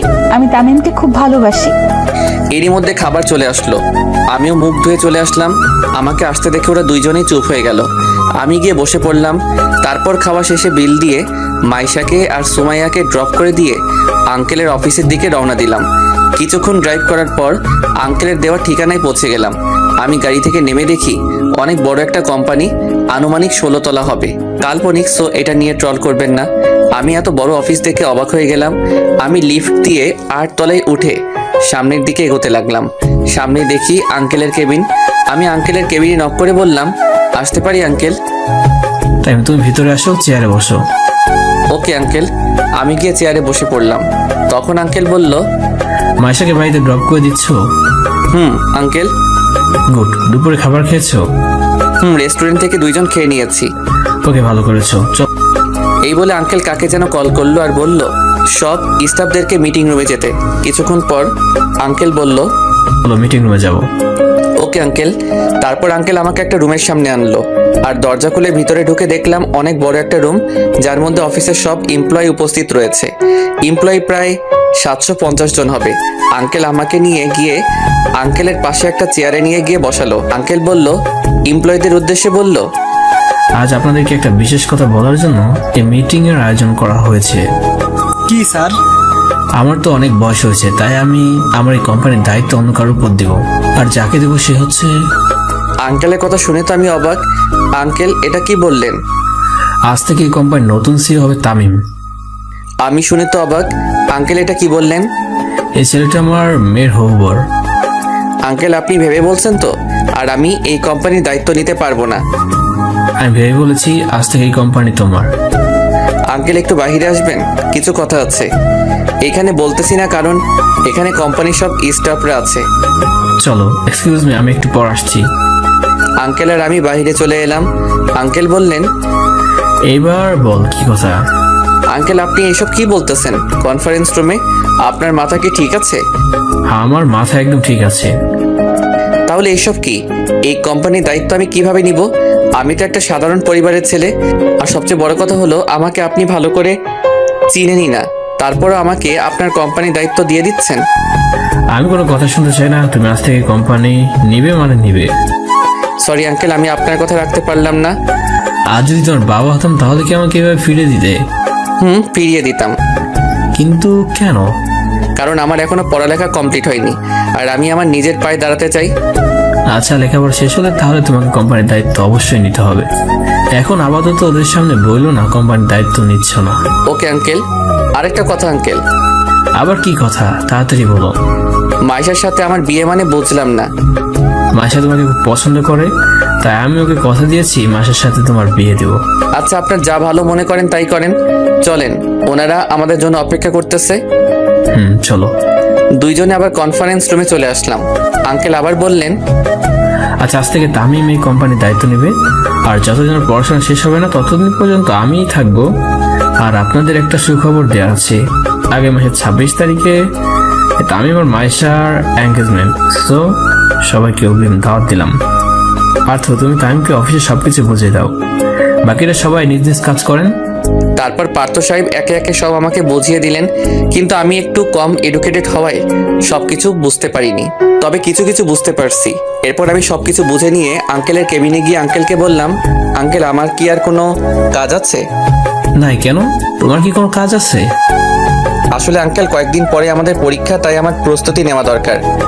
যাওয়ার ভালোভাবে পড়েও। Okay uncle. এই বলে আমি অফিস থেকে বাহির হয়ে সোজা গাড়ি নিয়ে বাড়িতে চলে আসলাম। বাড়িতে এসে গাড়ি পার্ক করে সোজা রুমে চলে গেলাম, আর রুমে গিয়ে দেখি মাইশা আমার খাটে ঘুমিয়ে আছে। ঘুমন্ত অবস্থায় ওকে একদম পরীর মতো লাগতেছে। মন চাচ্ছে গিয়ে একটা কিস দিয়ে আসি, কিন্তু মনকে সান্ত্বনা দেওয়ার জন্য বলতেছি, না তামিম, তোর জন্য এত শান্তি নাই রে, তাই তুই মাইশা থেকে দূরে থাক, এতেই তোর ভালো হবে। আমি আর কিছু না ভেবেই সোজা ফ্রেশ হতে গেলাম। ফ্রেশ হয়ে বাহির হয়ে দেখি মাইশা বসে আছে। আমাকে ওয়াশরুম থেকে বাহির হতে দেখে মাইশা বলল, তুমি কখন আসছো? এইমাত্র আসলাম। কিন্তু তুমি আমার রুমে কি করছো? রুম গোছানোর জন্য আসছিলাম, কিন্তু হঠাৎ করে ঘুম চলে আসে, তাই ঘুমিয়ে পড়ি। সরি তামিম। It's okay. আর যেন আমার রুমে ঘুমিয়ে যেতে না দেখি। আমার বাড়িতে থাকো আর আমাকে তোমার রুমে ঘুমাইতে না বলছো? কি হাস্যকর, তাই না? ওকে, তুমি যখন বলছো তাহলে আর ঘুমাবো না। তাই তো আমি তার বাড়িতে থাকি, অথচ আমি তাকেই বলছি আমার রুমে না আসতে। সত্যি হাস্যকর ব্যাপার। না আসতে পারবে, কোনো সমস্যা নাই, কারণ এটা তো তোমার বাড়ি। আচ্ছা, তুমি অফিস থেকে চলে আসছো কেন? সামনে তো আমাদের পরীক্ষা, প্রস্তুতি নিতে হবে, তো তাই চলে আসলাম। ও ভালো, আমারও অনেক অধ্যায় বাকি রয়ে গেছে। চলো দুজনে একসাথে শেয়ার করে পড়ি। ওকে। কি করব? আমারও যে অনেক পড়া বাকি, তাই না করলাম না। ওকে, কি খাবে, কফি নাকি চা? তুমি বানাবে নাকি? আমি বানাবো। তাহলে তো কফি খেতে হয়। ওকে, তুমি বসো, আমি কফি বানিয়ে আনছি। ওকে। মাইশা রান্নাঘরে চলে গেল, আর আমি বই নিয়ে খাটের উপরে বসে পড়লাম। কিছুক্ষণ পর মাইশা কফি নিয়ে আসলো। দুইজনে কফি খেতে আড্ডা দিলাম। কফি খাওয়া শেষ হলে দুইজনে বই নিয়ে পড়তে বসি। কিছুক্ষণ পরে মোবাইলটা নিয়ে ছাদে চলে আসলাম। তারপর পুরনো সিমটা অ্যাক্টিভেট করে রাফিকে কল দেই। কয়েকবার রিং হওয়ার পর কলটা রিসিভ হলো। হ্যালো রাফি। কে ভাই আপনি? তোর বাপ বলতেছি। দূর, আমার বাপ এখন আমার সামনে বসে আছে, আরে তুই আবার আমার কোন মায়ের জামাই রে? রাফি ফাইজলামও বাদ দে, বল তোরা কেমন আছিস রে? আমরা ভালো আছি না খারাপ আছি, তার তোর খবর নেওয়ার কি দরকার? 2 মাস হয়ে গেল আমাদের কোনো খবর নিসনি। আসলে সরি ভাই, আমি খুব কষ্টে ছিলাম, তাই তোদের সাথে কথা বলতে পারিনি। কি কষ্ট রে ভাই, আর তুই এখন কোথায় আছিস? আমি এখন ঢাকায় আছি। আচ্ছা আব্বু আম্মু কেমন আছে রে? ওদের জন্য খুব মন খারাপ করছে। আঙ্কেল আন্টি একদম ভালো নেই। তুই যাওয়ার পর এমন একটা দিন নাই যে আঙ্কেল আন্টি তোর কথা জিজ্ঞাসা করেনি। কি কি জিজ্ঞেস করছিল রে, বল না। তুই কোথায় যাচ্ছিস, তুই কোথায় আছিস, আমাদের সাথে তোর কথা হয় কিনা। আন্টি বলেছে তোকে নাকি ভুল বুঝে বাড়ি থেকে বাইরে করে দিছে, কিন্তু কেন? আচ্ছা রাফি, আম্মুকে আমাকে ক্ষমা করছে? আন্টি তো আমাদের সাথে কথা হলেই বলে, রাফি তোমরা আমার ছেলের সাথে কথা হলে বলবা বাড়ি ফিরে আসতে। আমরা তাকে ক্ষমা করে দিছি। সত্যি? কিন্তু কিসের জন্য এই ক্ষমা? আমি তো কিছু বুঝি নাই, আমাকে একটু বলবি? পরে বলবো। আর আমি কালই চট্টগ্রাম চলে আসবো, কারণ আমার আম্মু আব্বু যখন ক্ষমা করে দিছে তাহলে আমি চলে আসবো বাড়িতে। কিন্তু কিসের জন্য ক্ষমা, আমাকে একটু বল। আগে আমি আসি, তারপর বলবো নি। আমি তো কালকে চট্টগ্রাম ফিরে আসতেছি, তখন না হয় জানতে পারবি। ওকে, কাল কয়টায় আসবি? সকালের বাসে চলে আসবো। আচ্ছা, পরে কথা হবে রে। ওকে দোস্ত, ভালো থাকিস। রাফির সাথে কথা বলে কলটা কেটে দিয়ে পিছনে ফিরে তাকিয়ে দেখি তো আমি অবাক, ও এখানে কখন আসলো? তামিম, তুমি এতক্ষণ কার সাথে কথা বলছিলে? আমার বন্ধুর সাথে। কিন্তু তুমি তো বলেছিলে তোমার বাবা মা নেই, তাহলে আব্বু আম্মু ক্ষমা এইসব কি? কিছুই বুঝতেছি না। আর তুমি কাল কোথায় যেন যাবে বলেছিলে? সবকিছু যখন জেনেই গেছেন তাহলে সত্যিটা বলেই ফেলি।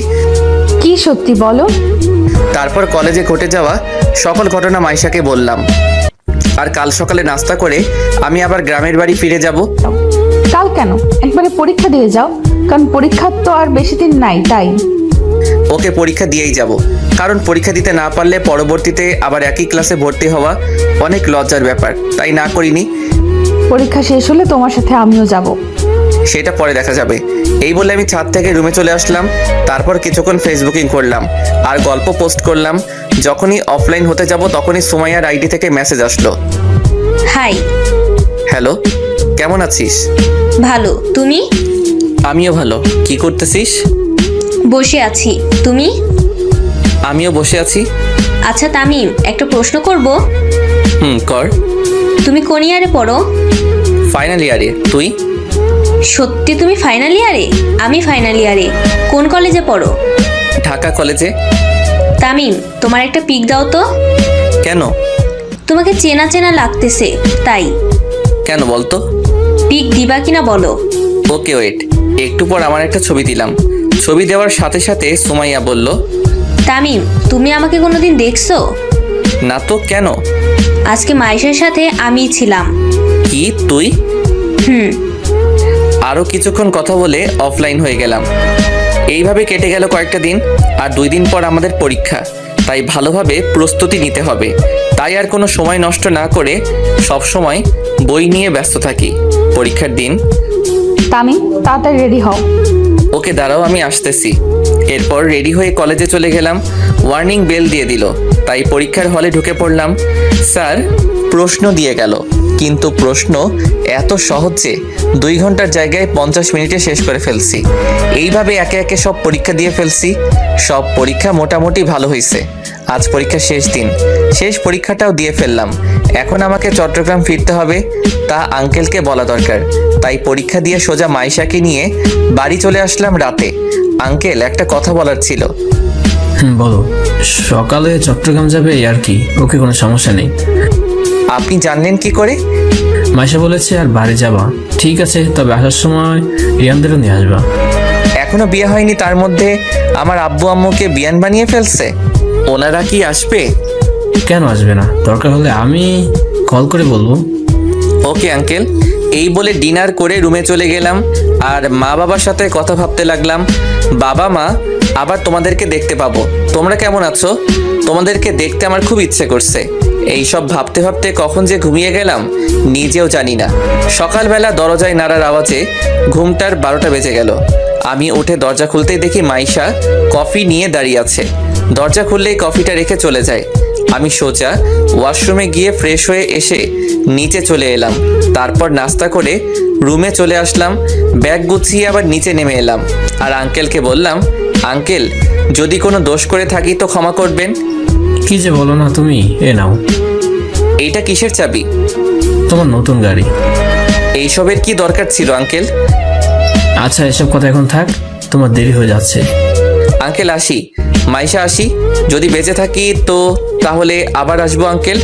এই বলে যেই গাড়ি নিয়ে গেট দিয়ে বের হয়ে যখনই মেইন রোডে উঠতে যাব ঠিক তখনই ট্রাকের সাথে আমার গাড়ির অ্যাক্সিডেন্ট হয়ে যায়। কি ভাবছেন গল্প শেষ হয়ে গেল?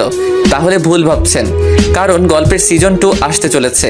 সো সবাই সিজন 2 এর জন্য অপেক্ষা করুন আর আমাদের চ্যানেলটি সাবস্ক্রাইব করে রাখুন। ধন্যবাদ।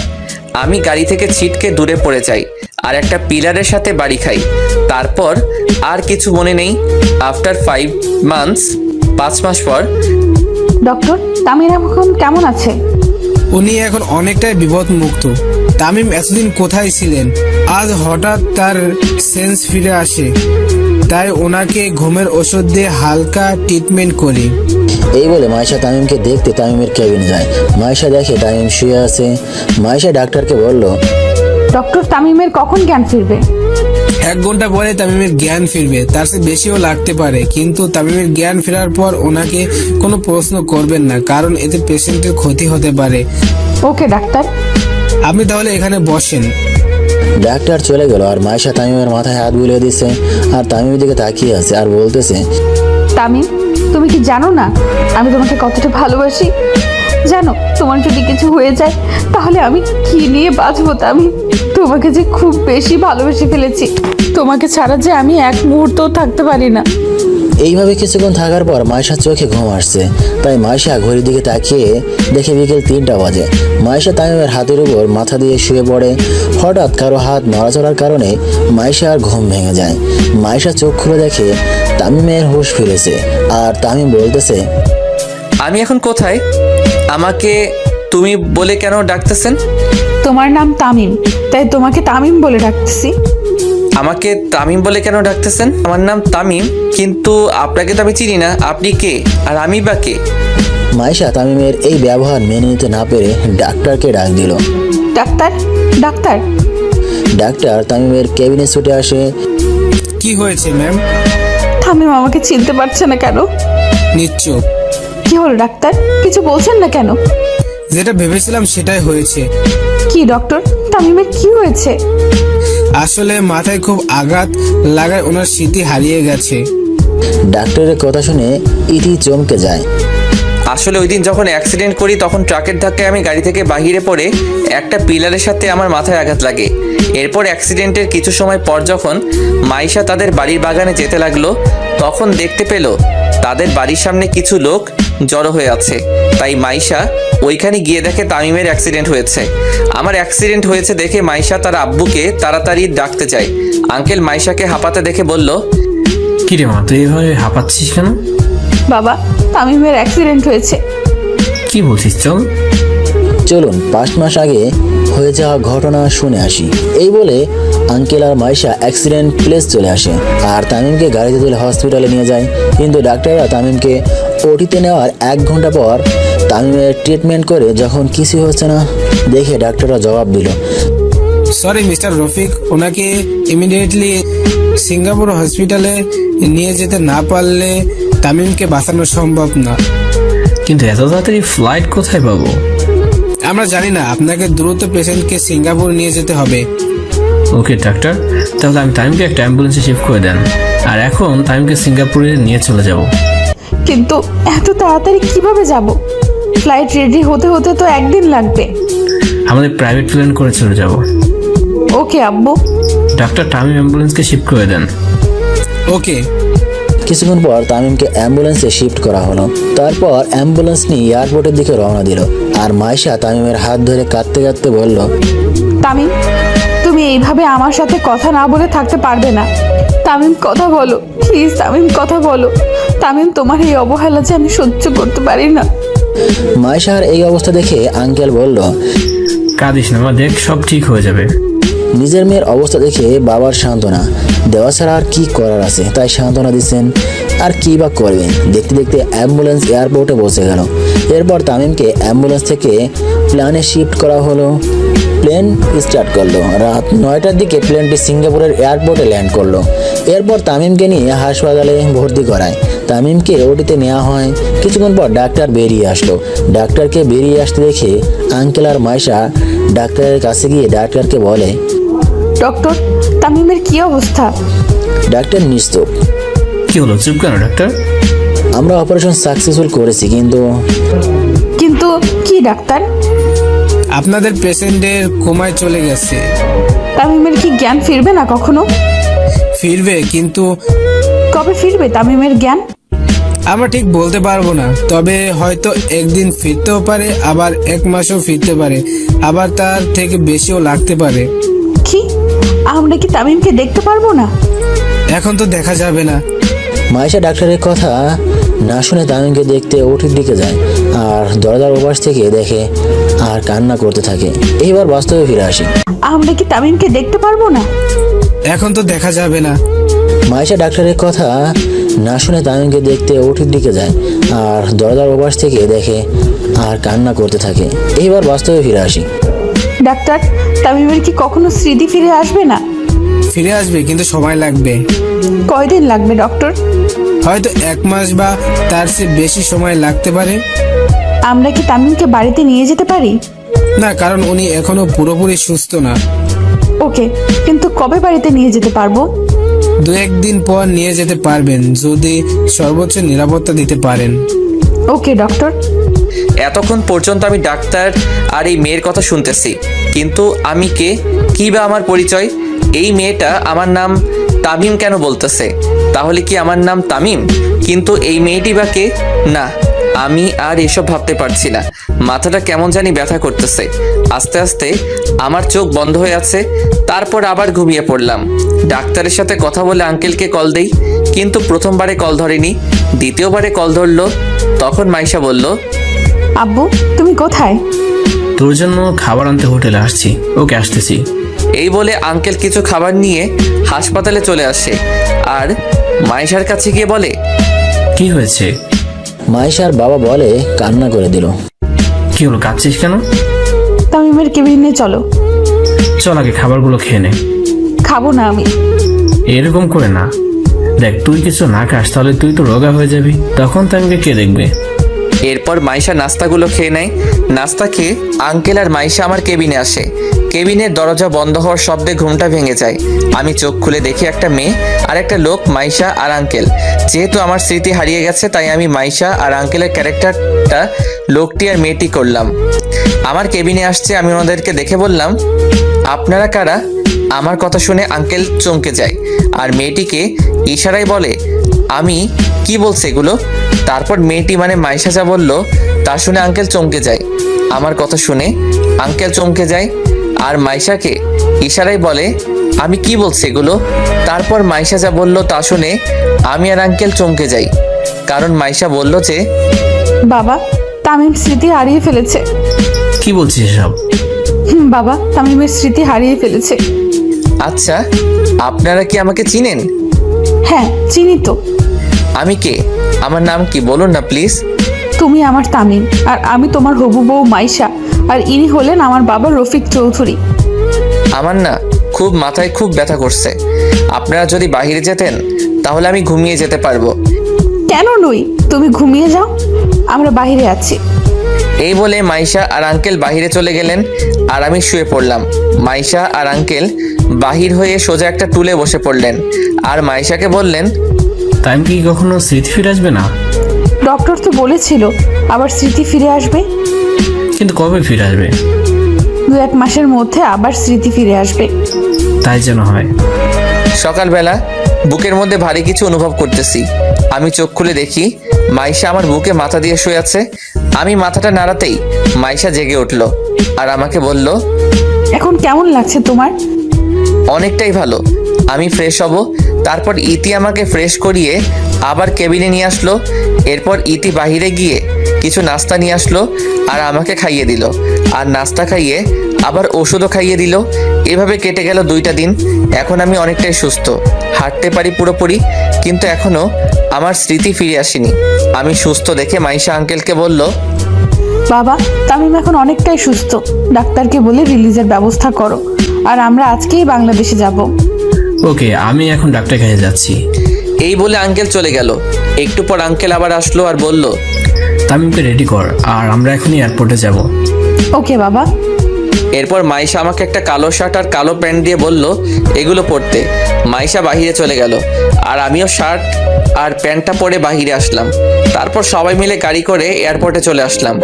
এরপর আঙ্কেলের প্রাইভেট প্লেনে করে বাংলাদেশের উদ্দেশ্যে রওনা দিলাম। বিকাল 4টার দিকে প্লেনটি ঢাকা শাহজালাল আন্তর্জাতিক এয়ারপোর্টে ল্যান্ড করলো। এরপর আমরা তিনজনে এয়ারপোর্ট থেকে বাহির হয়ে গাড়ির জন্য অপেক্ষা করতে লাগলাম। একটু পর একটা গাড়ি আসলো। আমরা তিনজনে গাড়িটাতে উঠে মাইশাদের বাড়ির দিকে রওনা দিলাম। কিছুক্ষণ ড্রাইভ করার পর আমরা আঙ্কেলের বাড়িতে পৌঁছে গেলাম। আমি গাড়ি থেকে নামতেই দেখি একটা বড় দালান আর তার চারপাশে ফুলের বাগান, খুব সুন্দর করে সাজানো।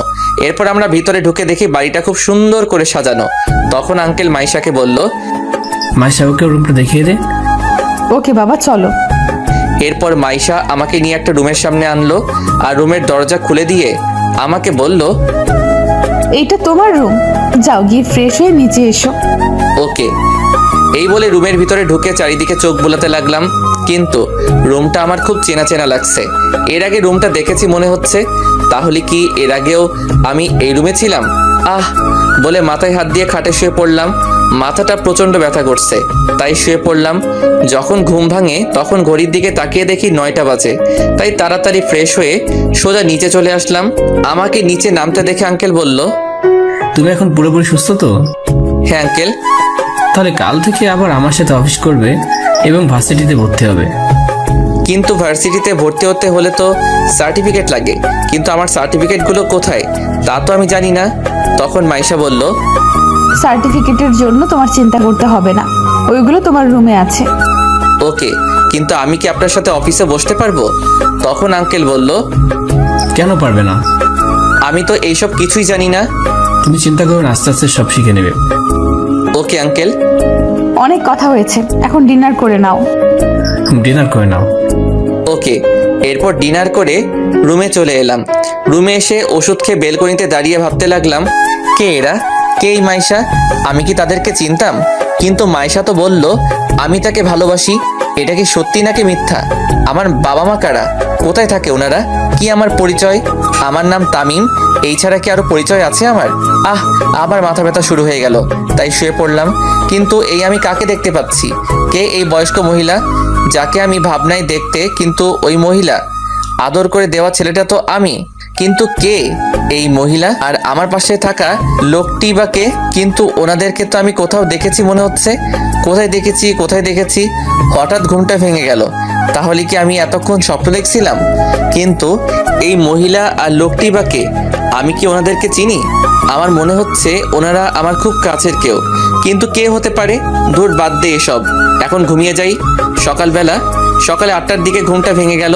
ঘুম থেকে উঠে ফ্রেশ হয়ে সোজা নিচে চলে এলাম। এরপর আঙ্কেল বললেন, তাই এখন কেমন লাগছে তোমার? অনেকটাই ভালো। চেয়ারে বসে নাস্তা করে নাও। Okay uncle. চেয়ারে বসে নাস্তা করতে লাগলাম। এমন সময় মাইশা বলল, তামিম, তোমার সার্টিফিকেট পাইছো? পাইছি, কিন্তু আঙ্কেল আপনাকে একটা কথা বলার ছিল। বলো, কি কথা? আমার আম্মু আব্বু কোথায়? ওনারা কি নেই? আমি তো জানি না। কেন? কারণ তুমি আমাদেরকে বলোনি তাই। আমি বলিনি মানে বুঝি নাই আঙ্কেল। আঙ্কেল ওই দিন রাতের ঘটনা বলে। ও নাস্তা খাওয়া শেষ করে রেডি হয়ে আসো। কেন? ভার্সিটিতে যেতে হবে আর আমাদের ভর্তি হতে হবে। এমনিতেই অনেক দিন দেরি হয়ে গেছে। ওকে, কিন্তু আপনাকে যেতে হবে না, আমি একাই ভর্তি হতে পারবো। আমি অন্য ভার্সিটিতে ভর্তি হব। কেন? আমার সাথে গেলে সমস্যা কি? কোনো সমস্যা নাই। তাহলে আমার সাথে পড়তে অসুবিধা কোথায়? আমার অন্য ভার্সিটিতে পড়তে চাই, তাই আপনার সাথে আপনার ভার্সিটিতে পড়তে চাই না। কিন্তু তখন আঙ্কেল বলল, আচ্ছা মা, বাদ দে তো, তামিম যখন চাইবে তখন ওকে ওর মতো চলতে দে। কিন্তু বাবা। কোনো চিন্তা নয়, তামিম যাও গিয়ে রেডি হয়ে এসো। এই বলে আমি রুমে এসে একটা নর্মাল শার্ট আর প্যান্ট পরে নিচে এলাম। আমাকে এসব কাপড় পরতে দেখে আঙ্কেল বললেন, এগুলো তুমি কি পরেছো? কেন, শার্ট আর প্যান্ট পরছি। দামি দামি শার্ট থাকতে এই খ্যাতমাটা শার্ট পরছো কেন? আমাকে এগুলো তো ভালোই লাগছে, আপনি আর না করবেন না। ওকে, সব কাগজপত্র নিয়েছো? নিছি। এই নাও কার্ড, আর পাসওয়ার্ড হলো। এটা কিসের কার্ড? এই ক্রেডিট কার্ড, তোমার যখন যা ইচ্ছে খরচ করতে পারো। না আঙ্কেল, আমার লাগবে না। আমাকে শুধু ভর্তি ফি আর 500 টাকা দেন, তাতেই হবে। ওকে নাও, আর এটা তোমার অফিসের কার্ড। ক্লাস করে অফিসে চলে এসো। Okay uncle. এই বলে আমি যখনই বাহির হতে যাব তখনই মাইশা বলল, গাড়ি নিয়ে যাবে না? না, আমি রিক্সা নিয়ে যাব। ওকে। এ কি, তামিমের স্বভাব এইভাবে পাল্টে গেল কেন? ও তো আগে এইরকম খ্যাত হয়ে চলতো না। তাহলে কি স্মৃতিশক্তি যাওয়ার সাথে তামিমের নিজস্ব পার্সোনালিটি চেঞ্জ হয়ে গেছে? আমাকে যেইভাবেই হোক তামিমের স্মৃতি আবার ফিরিয়ে আনতে হবেই। এই বলে বাসা থেকে বাহির হয়ে রিক্সার জন্য অপেক্ষা করতে লাগলাম। অনেকক্ষণ দাঁড়িয়ে থাকার পর একটা রিক্সা পেলাম। এরপর রিক্সা নিয়ে ভার্সিটির দিকে রওনা দিলাম। কিছুক্ষণ পর ভার্সিটি পৌঁছে গেলাম। রিক্সা ভাড়া দিয়ে ভার্সিটিতে প্রবেশ করলাম আর চারিদিকে চোখ বুলাতে লাগলাম। চারিদিকে সবাই স্মার্ট আর বড় লোকের ছেলে, শুধু আমি একা খ্যাত হয়ে ভার্সিটিতে ঢুকলাম। এরপর আমি অফিসে গিয়ে ভর্তি হয়ে ক্লাসরুমে এসে বসলাম। একটু পর স্যার আসলো আর আমার পরিচয় জানতে চাইলে পরিচয়টা বললাম। একে একে সব ক্লাস করে ক্লাস থেকে বাহির হয়ে সোজা গেটের দিকে যেতে লাগলাম। এরপর যখনই গেটের বাহিরে পা রাখবো তখনই কে যেন আমাকে তামিম তামিম বলে ডাক দিল। আমি পিছনে ফিরতেই দেখি একটা মেয়ে আমায় ডাকছে। ভাবতেছি দাঁড়াবো নাকি চলে যাব। চলেই যাই। এরপর যখন হাঁটা আবার শুরু করলাম তখন আবার ডাকা শুরু করলো, তাই আমি দাঁড়িয়ে গেলাম। তখন মেয়েটি বলল, তোমাকে কখন থেকে ডাকতেছি, তুমি দাঁড়াচ্ছ না কেন? আপনি আমায় ডাকছিলেন? তো কাকে ডাকবো? এখানে তুমি ছাড়া আর কেউ নেই। এইবার বলেন আমাকে কেন ডেকেছেন? তুমি এতদিন কোথায় ছিলে? আমি কোথায় ছিলাম তা আপনাকে বলবো কেন? আপনি কে জানার? কেন, আমি তোমার ফ্রেন্ড, আমি তো জানতেই পারি তুমি এতদিন কোথায় ছিলে। আমি তো আপনাকে চিনি না। আমি সুমাইয়া, তুমি আমাকে চিনতে পারছো না? সরি, আমি সুমাইয়া নামের কাউকে চিনি না। আর আপনাকে তো আমি কোনোদিন দেখিই নাই, আজ প্রথম দেখলাম আপনাকে। কি বলছো তুমি এসব? আমি সত্যি বলছি। আর পথ ছাড়েন, আমার যেতে হবে। আর কোনোদিন আমায় বিরক্ত করবেন না। এই বলে সোজা বাসায় চলে আসলাম। বাসায় গিয়ে দেখি মাইশা আমার আগে কলেজ থেকে চলে আসলো। আমাকে আসতে দেখে মাইশা বলল, আজ কলেজ কেমন কাটলো? ভালো, আমি ফ্রেশ হয়ে আসি। এই বলে সোজা রুমে চলে আসলাম। দেখতে দেখতে 2টা মাস চলে গেল। এখন আমার সব স্মৃতি মনে পড়ে গেছে। কলেজেও অনেক ফ্রেন্ড হয়ে গেছে। আঙ্কেলের কোম্পানিতেও কাজ করি। বাবা মায়ের কথা খুব মনে পড়তেছে। বাবা মাকে খুব মিস করতেছি। ভাবতেছি বাড়ি ফিরে যাব, কিন্তু এর আগে আমাকে প্রতিষ্ঠিত হতে হবে, তারপর বাড়ি ফিরে যাব। আজ 19শে জানুয়ারি 2022 সাল। 19শে জানুয়ারি মাইশার জন্মদিন, মানে আর একদিন পরই ইতির বার্থডে। তাই আঙ্কেল আমাকে বলল, তামিম, কাল ইতির বার্থডে, তাই আমি চাই বার্থডে সব দায়িত্ব তোমাকে নিতে হবে। ওকে আঙ্কেল, আপনি কোনো চিন্তা করবেন না, আমি সব সামলে নিব। ওকে, তুমি এখন যাও, আমি একটু পরে আসবো। না আঙ্কেল, এখন অনেক রাত হয়ে গেছে, সো আপনি চলে যান। আমি না হয় ফাইলগুলো দেখে আসতেছি। ওকে, তাহলে আমি যাই। এই বলে আঙ্কেল গাড়ি নিয়ে বাসায় চলে গেলেন। আর আমি ফাইলগুলো রেখে কিছুক্ষণ পর বাসায় চলে আসলাম। বাসায় এসে ফ্রেশ হয়ে ঘুমিয়ে পড়লাম, কিন্তু কোনোভাবেই ঘুম আসতেছে না। তাই ছাদে চলে গেলাম। ছাদে একটু দাঁড়িয়ে আবার রুমে চলে আসলাম। রুমে এসে আবার শুয়ে গেলাম। ফ্রেশ হয়ে নিচে নাস্তা করতে এলাম। নাস্তা করতে বসছি, এমন সময় আঙ্কেল বললেন, কাজ কত দূরে গিয়েছে? সন্ধ্যার আগে হয়ে যাবে সবকিছু। তখন মাইশা বলল, কিসের কাজ বাবা? কোম্পানির কাজ। ও বাবা, আমি আজ একটু বান্ধবীর বাসায় যাব, আস্তে আস্তে সন্ধ্যা হয়ে যাবে। ওকে, সমস্যা নেই। থ্যাংক ইউ আব্বু, তাহলে আমি যাই আব্বু। ওকে, সাবধানে যাও। ওকে। এই বলে মাইশা গাড়ির চাবি নিয়ে বান্ধবীর বাড়ি চলে গেল। তখন আঙ্কেল আমাকে বলল, তামিম, তুমি তোমার কাজ করো। Okay uncle. এরপর আমি সোজা ডেকোরেশনের দোকানে চলে গেলাম। এরপর বার্থডের জন্য সব অ্যারেঞ্জ করে সোজা অফিসে চলে গেলাম। মাইশা বাড়িতে প্রবেশ করে দেখে বাড়িতে কেউ নেই, পুরো বাড়িটা ফাঁকা। মাইশা এদিক ওদিক দেখতে লাগলো, কিন্তু কেউ নেই। তাই মাইশা সোজা ছাদে চলে গেল। ছাদে গিয়ে দেখে সব লাইট অফ।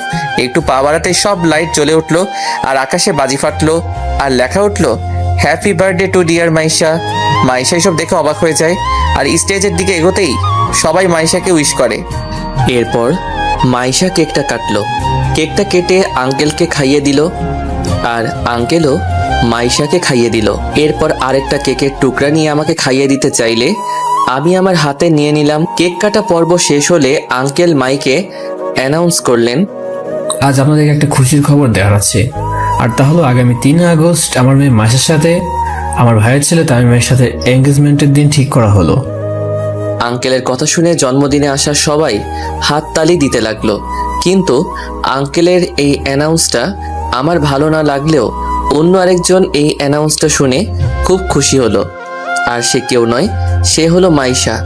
মাইশাকে দেখেই বোঝা যাচ্ছে মাইশা খুব খুশি, কিন্তু আমি মোটেও খুশি না। কারণ বামুন হয়ে চাঁদে হাত দেওয়ার অধিকার আমাদের মতো গরিবের নাই।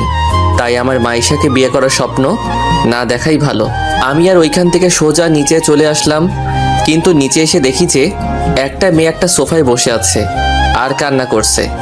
আমি কাছে গিয়ে দেখি এ আর কেউ নয়, এই সেই মেয়ে যার জন্য আমার বাড়ি ছাড়া হতে হয়েছিল, কলেজ ছাড়া হতে হলো। আর সে হলো অবনী। অবনীকে দেখে আমার প্রচুর রাগ হচ্ছে, কিন্তু ও এখানে কেন? আমি ওকে দেখে ওর কাছে গিয়ে বসলাম। আমাকে দেখে অবনী বলল, তামিম, তুমি এইখানে কেন? আর মাহেশের সাথে তোমার কিসের সম্পর্ক? সরি ম্যাডাম, আমার ব্যক্তিগত ব্যাপার আমি কাউকে বলি না। তামিম, প্লিজ বলো, মাহেশের সাথে তোমার কিসের সম্পর্ক? আগে বলেন তো, আপনি এখানে কেন? আমি মাহেশের চাচাতো বোন, এবার বলো প্লিজ। আঙ্কেল মাইকে অ্যানাউন্স করছে, তা শুনতে পাননি? আমি মাইশাকে ভালোবাসি আর মাইশাও আমাকে ভালোবাসে, তাই আঙ্কেল আমার সাথে মাইশার বিয়ে ঠিক করেছে। আপনি নিশ্চয়ই শুনেছেন, আগামী মাসের 3 তারিখ আমার আর মাইশার এঙ্গেজমেন্ট। তুমি সত্যি বিয়েটা করবে তামিম? তা নয় তো কি, ভালোবাসার মানুষকেই তো বিয়ে করব। কিন্তু অবনীকে আর বলতে না দিয়ে আমি সোজা আমার রুমে চলে আসলাম। রুমে এসে রাফিকে কল দিলাম। কয়েকবার কল হতেই রাফি কল ধরলো। হ্যালো, কে? দোস্ত, আমি তামিম। কেমন আছিস রে দোস্ত? ভালো রে দোস্ত, তুই কেমন আছিস? সবাই কেমন আছে? সবাই ভালো আছে রে, কিন্তু আন্টি আঙ্কেল খুব চিন্তা করে তোর জন্য। তুই ফিরে আয় প্লিজ। সরি রাফি, এটা আর সম্ভব না। কেন সম্ভব না? তুই কি আর ওইখানে আসবি না? আসবো, তবে আগে আমি আমার পড়াশোনা শেষ করব, নিজে প্রতিষ্ঠিত হব, তারপর গ্রামে ফিরে আসব। কিন্তু আন্টি আঙ্কেলের অবস্থা খুব খারাপ। ওকে, আমি কিছু টাকা পাঠাচ্ছি তোর নাম্বারে, তা আম্মুকে দিস আর বলবি তামিম আবার চলে আসবে, তবে একটু ধৈর্য ধরতে বলিস। টাকা আমি দিছি বলবি। ওকে, টাকা কখন দিবি? আমি টাকা দেওয়ার পর তোকে আবার কল দিব। এখন রাখি, বাই। ওকে ভাই, ভালো থাকিস, নিজের খেয়াল রাখিস। এরপর কলটা কেটে দিয়ে ফ্রেশ হয়ে ঘুমিয়ে পড়লাম। সকালবেলা বুকের উপর ভারী কিছু অনুভব করছি। আস্তে আস্তে চোখ খুলে দেখি অবনী আমার বুকের উপর শুয়ে আছে। কিন্তু কিভাবে? আমি তো দরজা লাগিয়ে ঘুমিয়েছিলাম, তাহলে অবনী ঢুকলো কিভাবে? এখন যদি মাইশা দেখতে পাই তাহলে আমার অবস্থা খারাপ করে ফেলবে। কি করি? আইডিয়া একটা পেলাম। আমি অবনীকে ধাক্কা মেরে ফ্লোরে ফেলে দিলাম আর দরজা খুলে সোজা মাইশার কাছে গেলাম। তখন আমাকে মাইশা বলল, এত সকালে তুমি আমার রুমে, ব্যাপার কি? কেন, আমার হবু বউয়ের রুমে কি আসতে পারবো না নাকি? নিশ্চয়ই আসতে পারবে, কিন্তু আজ হঠাৎ এত সকালে কোনো কারণ তো আছে। অবনী তোমার হবু বরের রুমে কি করছে? অবনী তোমার রুমে নাকি? আমার রুমে, তাও রাত থেকে মনে হয়। কিন্তু ওর এত বড় সাহস, ও আমার বরের রুমে কি করছে? এই বলে ইতি তার রুম থেকে বের হয়ে সোজা আমার রুমে গিয়ে যা করলো তা আমি কল্পনাও করতে পারলাম না। কারণ মাইশা আমার রুমে গিয়ে অবনীকে আমার রুমে দেখে ঠাস। কি ভাবছেন, থাপ্পড়টা অবনীর গায়ে লাগছে? ঠিকই ভাবছেন, কারণ চটটা অবনীর মুখে মাইশাই মারছে আর বলল, তোর সাহস কি করে হয় আমার বরের রুমে আসায়? আমার প্রেমিকের রুমে আসতে সাহসের দরকার আছে নাকি? কে তোর প্রেমিক? কেন? তামিমকে আমি ভালোবাসি। কিন্তু আমি তোমাকে ভালোবাসি না অবনী, আর আমি মাইশাকে ভালোবাসি আর মাইশাকে বিয়ে করব। আমার বুকে শুধু মাইশার জায়গা, অন্য কারো জায়গা নাই। তামিম, সত্যি আমি তোমাকে খুব ভালোবাসি। তোকে বলছে তো তামিম তোকে ভালোবাসে না, তবু কেন ওকে বিরক্ত করছিস? যা এখান থেকে। অবনী আর কিছু না বলে কান্না করতে করতে চলে গেল। অবনী চলে যাওয়ার পর মাইশা আমাকে শক্ত করে জড়িয়ে ধরলো, যেন ছেড়ে দিলে কোথায় হারিয়ে যাব। তামিম, তুমি আমাকে এত ভালোবাসো জানতাম না তো। আমি তোমাকে খুব ভালোবাসি আর ভালোবেসে যাব। জানো, আজ আমি খুব খুশি। কেন, জানতে পারি ম্যাডাম? এই যে আজ আমার সব আশা পূরণ হলো। কি আশা পূরণ হলো শুনি? তোমাকে আমার নিজের করে পেলাম, তাই জানো তোমাকে প্রথম দেখায় ভালো লেগে যায়। কিন্তু তোমাকে ভালোবাসার প্রস্তাব দিলে তুমি যখন আমায় ফিরিয়ে দিয়েছিলে, জানো তখন আমার মনে হয় আমার মাথার উপর যেন আকাশ ভেঙে পড়েছে। আর তুমি যখন আমাকে তোমার সাথে ফ্রেন্ডশিপের কথা বললে, খুব খুশি হয়েছিলাম। আমাকে ছেড়ে কখনো কোথাও যাবে না তো? যাব না, তোমাকে ছাড়া কখনো ছেড়ে যাব না। সত্যি? আচ্ছা চলো, ব্রেকফাস্ট করবে, চলো। চলো, আমি ফ্রেশ হয়ে আসি। ওকে, তুমি আসো, আমি যাই। এরপর আমি ফ্রেশ হয়ে নিচে নেমে দেখি সবাই বসে আছে আমার জন্য, কিন্তু অবনীকে কোথাও দেখতে পাচ্ছি না। তাহলে কি অবনী চলে গেছে? যাক বাবা, ভালোই হয়েছে, আপদটা বিদায় হয়েছে। এরপর গিয়ে যখনই চেয়ারে বসবো তখন দেখি অবনী রান্নাঘর থেকে বাহির হচ্ছে। ধুর, আর ভালো লাগে না। অবনী এখান থেকে কবে যাবে? নাস্তা করে আঙ্কেলকে বললাম, আঙ্কেল আমি অফিসে যাচ্ছি, আপনি বাসায় বিশ্রাম করুন। ভার্সিটিতে যাবে না? যাব, ভার্সিটি থেকে ক্লাস করে অফিসে যাব। আচ্ছা তাহলে অবনীকে আর মাইশাকে তোমার ভার্সিটির অ্যাডমিশন করিয়ে দিও তো। এই মেরেছে, এখন কি হবে? দূর, ভালো লাগে না। যেটার ভয় পেয়েছি সেটাই হলো। তার মানে অবনী এখানেই থাকবে, কিন্তু কেন? ওর বাবার কলেজ থাকতে এখানে কেন পড়তে হবে? নাকি আমাকে ফাঁসানোর প্ল্যান করতেছে? কি ভাবছো তামিম? কই কিছু না তো। আঙ্কেল আমার ভার্সিটিতে কেন? মাইশা যে ভার্সিটিতে পড়ে ওই ভার্সিটিতে তো। ঠিক আছে, আমি ভাবছিলাম সবাই যদি একই ভার্সিটিতে পড়ে তাহলে খুব ভালো হয়। ওকে, আপনার যেটা ভালো মনে হয় ওইটাই করেন। ওকে, তুমি ইতি আর অবনী তোমাদের ভার্সিটিতে অ্যাডমিশনের ব্যবস্থা করে নিও। ওকে আঙ্কেল, আপনারা রেডি হয়ে নিচে আসুন, আমি গাড়িতে অপেক্ষা করতেছি। ওকে। এরপর আমি নিচে নেমে গাড়িতে অপেক্ষা করতেছি। ধুর, ভালো লাগে না।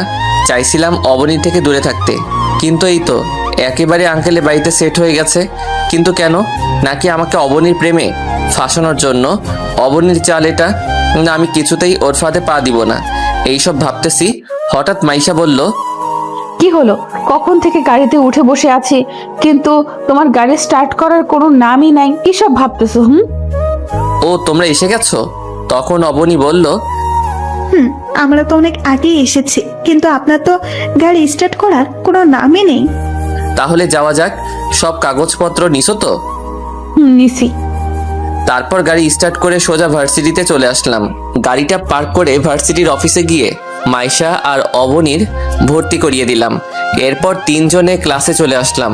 যেহেতু সবাই একই ক্লাসে আর একই বিভাগে পড়ি, তাই তিনজনেই একই ক্লাসে গিয়ে বসলাম। এরপর স্যার এসে ক্লাস করালেন। তারপর একে একে সব ক্লাস করে বাহিরে চলে আসলাম, কিন্তু মহারানীদের আসার নাম নাই। আমি মাঠের একপাশে সিঁড়িতে গিয়ে বসলাম। হঠাৎ একটা মেয়ে এসে বলে, হাই, আমি নীলা। তো আমি কি করব? কিছু করতে হবে না। এই তো গুড। এরপর পিছনে ফিরতেই দেখি মাইশা আর অবনী দাঁড়িয়ে। আমি ওদের চোখের দিকে তাকাতেই দেখি চোখগুলো রাগে লাল হয়ে গেছে। মনে হচ্ছে যেন ওই চোখের ভিতর থেকে আগুন বাহির হবে। আমি তো ভয়ে শেষ। এখন কি হবে? কি আর হবে? আমি তো আর ইচ্ছে করে ওর সাথে কথা বলিনি। তখন মাইশা রেগে বলল, তুই ওই নীলার সাথে কি কথা বলতেছিলি? মেয়ে দেখলেই শুধু কথা বলতে ইচ্ছে করে, তাই না? এই রে, এই মেয়ে তো তুই তোকারি শুরু করে দিল। এখন কি হবে? খুব রেগে আছে। আমি ইচ্ছে করে কথা বলিনি। নীলা নিচ থেকে আমার সাথে কথা বলতে আসছিল, আমি তো কথাই বলিনি ওর সাথে। সত্যি তো তামিম? সত্যি বলছি। মাইশা, আমি কিন্তু মিথ্যে বলতেছি। ও বুঝছি, তার মানে সবকিছুর মেইন হচ্ছে এই অবনী। দাঁড়াও, দেখাচ্ছি অবনী তোমাকে। আমাকে কলেজ থেকে টিসি দিয়ে এখন আবার আমার আর মাইশার মাঝে ফাটল ধরাতে আসছো? মাইশা কলিজা আমার, বিশ্বাস করো আমি নিজ থেকে ওই মেয়েটার সাথে কথা বলিনি। মাইশাকে কলিজা ডাকতে শুনে অবনী রাগে ফেটে যাচ্ছে, মনে হচ্ছে যেন কাঁচা খেয়ে ফেলবে আমাকে। আমি তোমাকে কখনো অবিশ্বাস করতে পারি না। আমি জানি তুমি কখনো নিজ থেকে মেয়েদের সাথে কথা বলবে না। অবনীকে আরো রাগানোর জন্য মাইশাকে বললাম, কলিজা চলো যাওয়া যাক, অনেক দেরি হয়ে গেছে, অফিসে যেতে হবে তো। মাইশার একটা হাত ধরে বললাম। আমাকে মাইশার হাত ধরতে দেখে অবনী আর থাকতে না পেরে গাড়িতে গিয়ে বসে পড়ল। আমিও খুশি। অবনী এখন কেমন লাগে? আমাকে ভালোবাসতে আসছো? তখন তো বলেছিলে আমার কিছু নেই, তাহলে আজ কেন আমাকে ভালোবাসতে আসছো? অবনী, তোমাকে আমি কোনোদিন ভালোবাসতে পারবো না, কারণ আমি মাইশাকে খুব ভালোবাসি। কি হলো, চলো। চলো। আজ কিন্তু আমরা একটা রেস্টুরেন্টে যাব। কিন্তু অবনী বলে উঠল, রেস্টুরেন্টে কেন? আজ দুপুরের খাবার রেস্টুরেন্টেই খাবো। আমি যাব না। কেন যাবি না? আমার রেস্টুরেন্টের খাবার ভালো লাগে না। তামিম, তুমি গাড়ি স্টার্ট দাও আর একটা রেস্টুরেন্টের সামনে গাড়িটা থামাবা। ওকে মহারানী। এরপর গাড়ি ড্রাইভ করে সোজা একটা রেস্টুরেন্টের সামনে গাড়িটা পার্কিং করলাম। তারপর তিনজনে রেস্টুরেন্টে ঢুকলাম আর একটা ভিআইপি কেবিনে বসলাম। আমি আর মাইশা পাশাপাশি বসলাম আর অপর পাশে বসে আছে অবনী। এরপর ওয়েটার আসলে খাবার অর্ডার করা হয়। এরপর ওয়েটার আসার আগ পর্যন্ত একটু প্রেম করে নেই। তারপর আমি মাইশার কাঁধে মাথা রাখলে মাইশা বলল, এই কি করছো? দেখো অবনীর সামনে বসে আছে। আমার তো এতক্ষণ অবনীর কথাই মনেই ছিল না। সরি কলিজা। একটু পর ওয়েটার খাবার নিয়ে চলে আসলো। এরপর আমি খাবার বাসনে নিয়ে আঙুল দিয়ে খেলা করতেছি। মাইশা আমার এই অবস্থা দেখে বলল, কি হলো, তুমি খাচ্ছ না কেন? তোমার হাতে খেতে ইচ্ছে করছে। দেখছো না সামনে অবনী বসে আছে, পরে আমার হাতে খেতে পারবে? আচ্ছা ঠিক আছে, রাতে কিন্তু তোমার হাতে ছাড়া আমি খাবার খাবো না। আচ্ছা ওকে, এখন খেয়ে নাও। আমার আর মাইশার চুপি চুপি কথা বলতে দেখে অবনী বলল, কিরে, তোরা খাবার না খেয়ে চুপি চুপি কি বলতেছিস? কিছু না তো। কিছু না। না, কিছু একটা তো চলছে। বাদ দে এসব, এখন খাবারটা খেয়ে নে। এরপর খাওয়া শেষ করে বিল মিটিয়ে ইতি আর অবনীকে বাড়ি ড্রপ করে দিয়ে সোজা অফিসে চলে আসলাম। এরপর সোজা এসে কেবিনে বসলাম। দুইটা ফাইল দেখা শেষ হলে, ওকে তুমি যাও আমি আসতেছি। এরপর আমার কেবিন থেকে বের হয়ে সোজা আঙ্কেলের কেবিনে গেলাম। আঙ্কেলের কেবিনে ঢুকে সালাম দিলাম, আসসালামু আলাইকুম আঙ্কেল। ওয়ালাইকুম আসসালাম, তুমি চেয়ারে বসো। Okay uncle. তাই আজকে তোমাকে রাতে অফিসে থাকতে হবে। ওকে, সমস্যা নাই। আচ্ছা, সন্ধ্যা একটা প্রজেক্ট আছে, আর ওই প্রজেক্টটা যদি আমরা পাই তাহলে আমাদের কোম্পানির 70% লাভ হবে। ওকে, প্রজেক্টটা আমরাই জিতবো, আপনি কোনো চিন্তা করিয়েন না। তুমি যতটা সহজ ভাবছো ততটা সহজ নয় প্রজেক্ট। আমরা পাবো, অনেক কঠিন একটা প্রজেক্ট।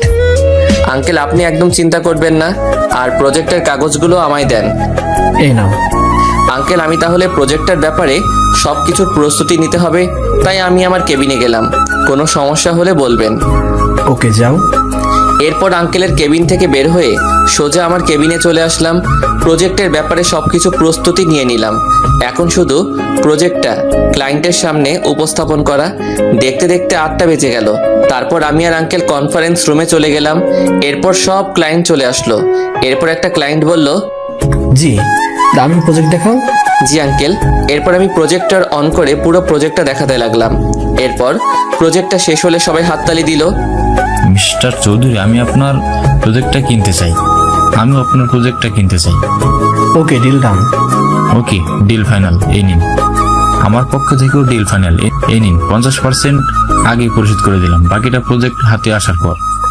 ওকে মিস্টার রায়হান, প্রজেক্টটা আগামী 3 দিনের মধ্যে পেয়ে যাবেন। ওকে, এখন আসি মিস্টার চৌধুরী। এরপর আরো কয়েকটা কোম্পানিতে আমাদের প্রজেক্টর কিনে নিল। সবাই আঙ্কেল আর আমার সাথে হাত মিলিয়ে চলে গেল। সবকিছু তোমার জন্য সম্ভব হয়েছে। কংগ্রাচুলেশন তামিম। এটা আমার কর্তব্য আঙ্কেল। এই প্রজেক্টের জন্য আমরা 80 কোটি টাকা পেয়েছি, আরও 120 কোটি টাকা পাবো যদি কোম্পানি আমরা প্রজেক্টটা দিতে পারি। তাতে আমরা আমাদের কোম্পানি আরেকটা শাখা করতে পারবো। আঙ্কেল আপনি কোনো চিন্তা করবেন না, প্রজেক্টটা সব কোম্পানিকে আমরা দিতে পারবো। তুমি এখন বাসায় যাও। না আঙ্কেল, আপনি বাসায় যান। আজ থেকে আপনার কোম্পানি আমি সামলাবো। সত্যি তুমি সামলাবে? তাহলে খুব ভালো। আঙ্কেল, আজ থেকে আমি সামলাবো। আপনি বাসায় যান, আমি একটু পর বাসায় যাব। ওকে, আমি যাই তাহলে, তুমি সাবধানে এসো। আঙ্কেল আপনিও সাবধানে যাবেন। এরপর আঙ্কেল চলে গেল। পিয়ন ডাক দিয়ে কফি আনতে বললাম, কারণ রাত প্রচুর হয়েছে, যার কারণে আমার একটু একটু ঘুম আসতেছে। কিন্তু আমার ঘুমালে চলবে না, কারণ 3 দিনের মধ্যে প্রজেক্টের 8টা কপি তৈরি করতে হবে। আমাদের কাছে মাত্র 2টা কপি আছে। যেইভাবেই হোক আজকের মধ্যে আরো 2টা কপি রেডি করতে হবে।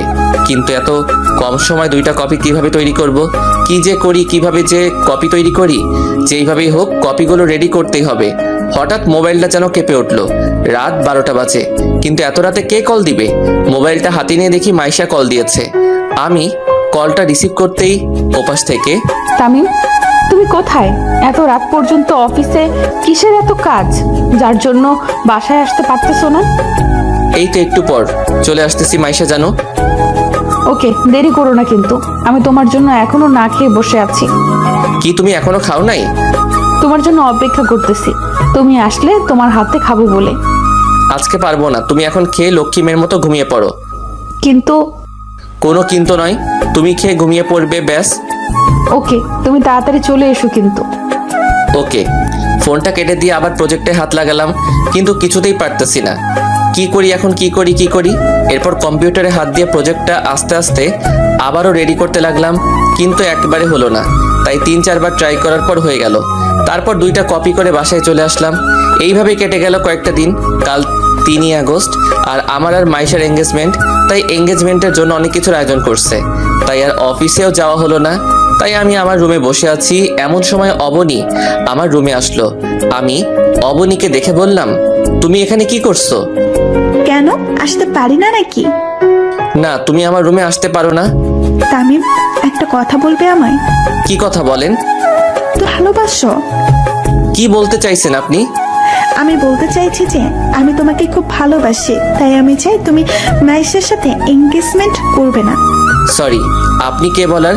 আমি কার সাথে এঙ্গেজমেন্ট করব না করব এটা সম্পূর্ণ আমার ব্যক্তিগত ব্যাপার। সত্যি তুমি মাইশাকে বিয়ে করবে? অবশ্যই করব, তাতে সন্দেহের কি আছে? ও আচ্ছা, বিরক্তি করছে মনে হয় তোমাকে এসব কথা বলে।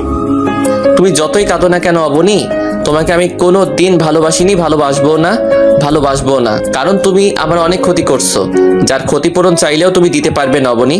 তাই তুমি আমার কাছ থেকে অবহেলা ছাড়া আর কিছু আশা করতে পারবে না। আপনি এখন এখান থেকে যাননি? যাচ্ছি। অবনী চলে গেল, আর আমিও ঘুমিয়ে গেলাম। সকালবেলা দরজার টোকার আওয়াজ, ঘুমটা ভেঙে গেল। দূর, ভালো লাগে না। কোন হারামজাদা আমার কাঁচা ঘুমটা ভাঙলো রে? এই কে রে? আমি। ও তুমি? তারপর দরজাটা খুলে দিলাম। মাইশা ভিতরে ঢুকে বলল, তাড়াতাড়ি উঠো। এত সকাল সকাল কেন উঠবো? এত সকাল মানে? এখন কয়টা বাজে খেয়াল আছে? হবে 7টা-8টা।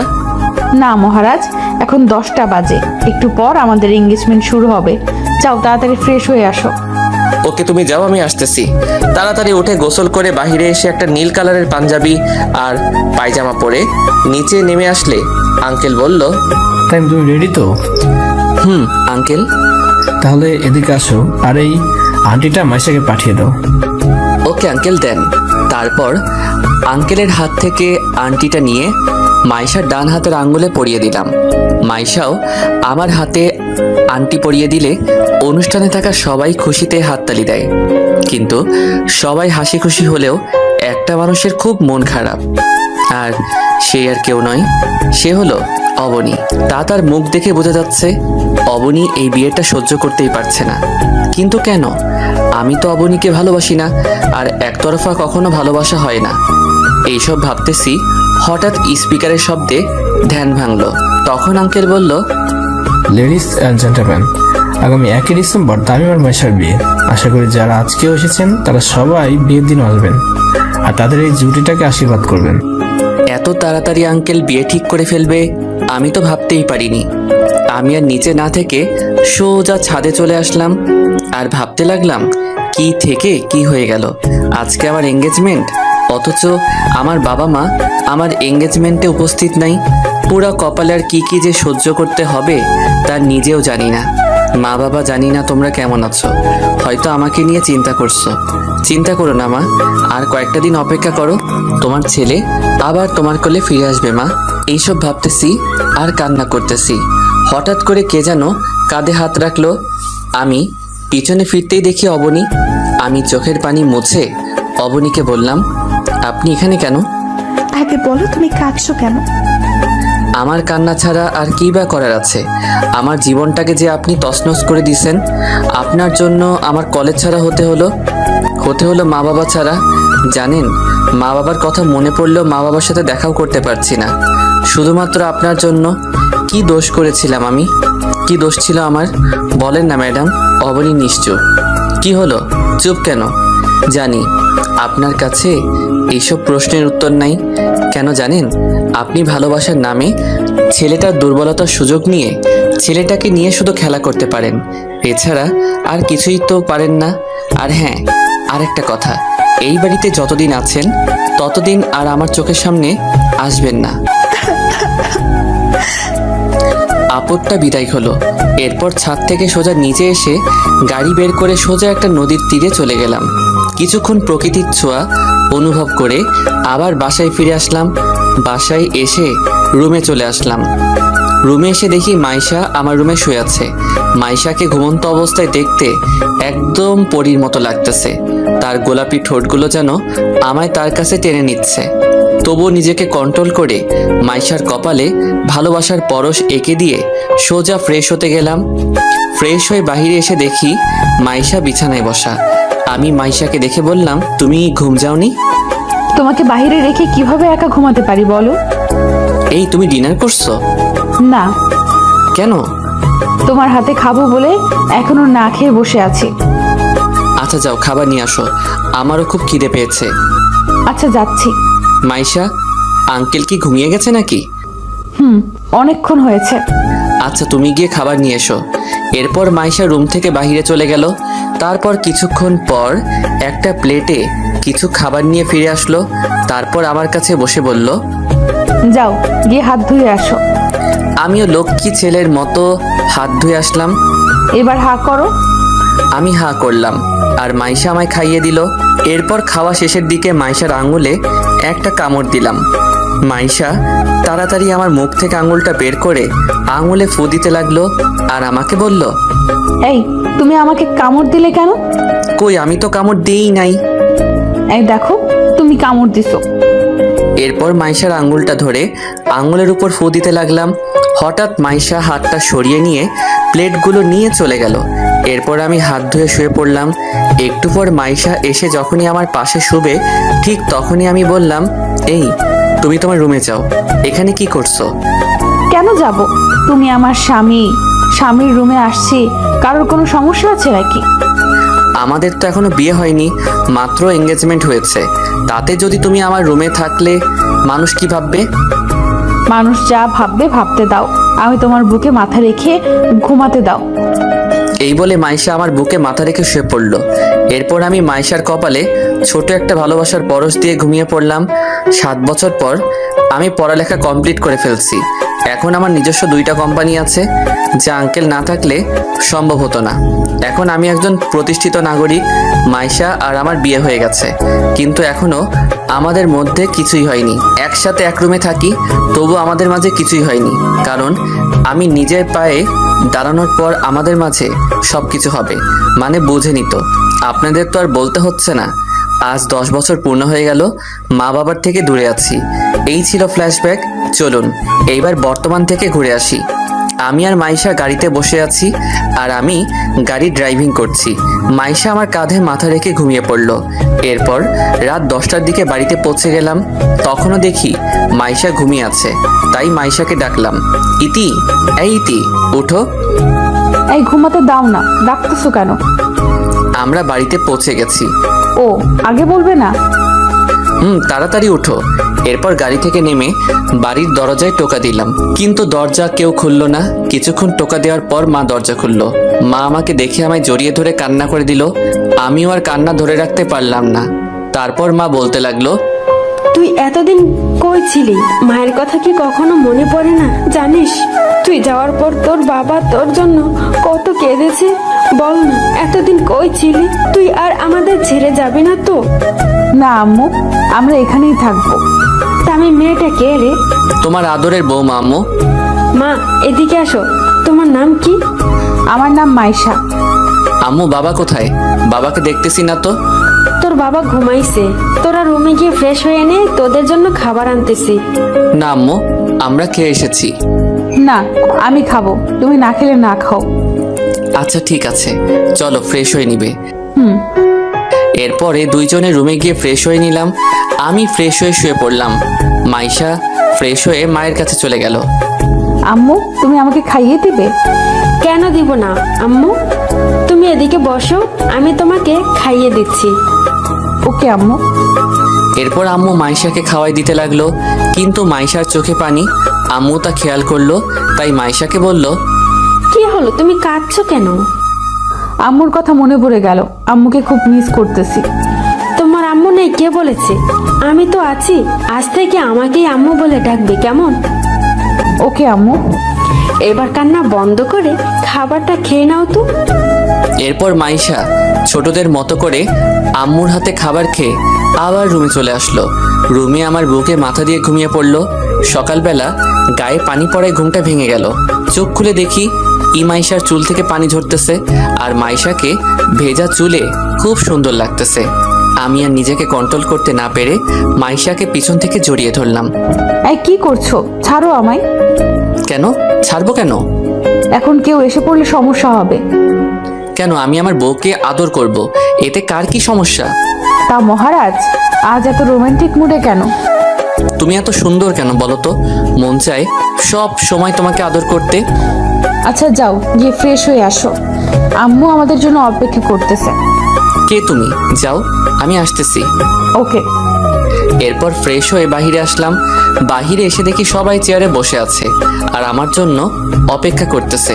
আব্বু আমাকে দেখে জড়িয়ে ধরলো আর বলল, এতদিন কোথায় ছিলি বাবা? আমাদের কথা কি কোনো দিনও মনে পড়েনি? আজ 10 বছর হলো তারপর আসলি, আর তো আমার কোনো নামই নেই। কেন আমরা তোর কেউ হয় না? বাবা, আমার তোমার কথা খুব মনে পড়তো, কিন্তু কি করব, তোমাদের সম্মান যা হানি হয়েছে তা তো ফিরিয়ে আনতে হবে। তুই আর কোথাও যাচ্ছিস না তো? না বাবা, আম্মু নাস্তা দাও, আমি একটু বাহির হব। এখন আবার কোথায় যাবি? ওইখান থেকে আসলে বলবো। আর তোমরা কাপড় চোপড় সবকিছু গুছিয়ে রাখিও। কেন কাপড় চোপড় গুছিয়ে রাখবো? আমি নতুন ফ্ল্যাট কিনছি, ওইখানে চলে যাব। আর আমি এখন কলেজে যাব, কারণ ওই কলেজের সভাপতি এখন আমি। আচ্ছা ঠিক আছে। এরপর নাস্তা করে সোজা কলেজে চলে আসলাম। কলেজে এসে দেখি কলেজে প্রোগ্রাম হচ্ছে। প্রোগ্রাম হবে নাই বা কেন, নতুন সভাপতিকে বরণ করতে হবে যে। এরপর আমি গাড়ি নিয়ে কলেজের মাঠে নামলাম। গাড়ি থেকে নামার সাথে সাথেই কলেজের স্টুডেন্টরা সবাই আমাকে ফুল নিয়ে বরণ করে নিচ্ছে। এরপর আমি স্টেজে গিয়ে বসে পড়লাম। এরপর প্রিন্সিপাল মাইকে অ্যানাউন্স করলেন, মাই ডিয়ার স্টুডেন্ট, আজকে আমাদের কলেজের নতুন সভাপতি তোমাদের সম্মুখে কিছু বলবেন।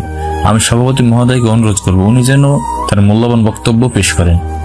প্রিন্সিপালের অ্যানাউন্স শুনে সবাই হাততালি দিল। এরপর আমি স্টেজে গিয়ে মাইকে গিয়ে আমার বক্তব্য শুরু করলাম। আসসালামু আলাইকুম, সবাই কেমন আছেন? আমি এই কলেজের স্টুডেন্ট ছিলাম, কিন্তু এই কলেজে আমার স্থান হয়নি। শুধুমাত্র মিথ্যা অপবাদে আমাকে এই কলেজ থেকে টিসি দিয়েছিলেন। তখন সভাপতি ছিলেন মিস্টার চৌধুরী। সেদিন আমি ওনাকে চ্যালেঞ্জ করছিলাম, একদিন ওনার কলেজের সভাপতি আমি হব। আমি আমার চ্যালেঞ্জ রেখেছি। কিন্তু তোমরা সবাই স্টুডেন্ট, তোমাদেরকে একটা কথাই বলবো, জীবনে যত বাধাই আসুক না কেন, কোনোদিন পিছিয়ে যাবে না। শত বাধা বিপত্তি পেরিয়ে তোমাদেরকে এগিয়ে যেতে হবে। সবসময় একটা কথাই মনে রাখবে, জীবনে সাফল্য অর্জন করতে চাইলে অনেক বাধা বিপত্তি পার করতে হবে। তাহলে এই কথাই রইল, সবাই মন দিয়ে পড়াশোনা করবে। ধন্যবাদ। এরপর কলেজে থেকে বাহির হয়ে গাড়ি নিয়ে সোজা ফ্ল্যাট বাড়িটার দিকে গেলাম।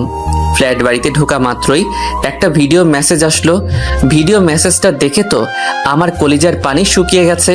ভিডিওটাতে দেখানো হচ্ছে মাইশাকে কারা যেন কিডন্যাপ করে একটা বাগান বাড়িতে বেঁধে রেখেছে।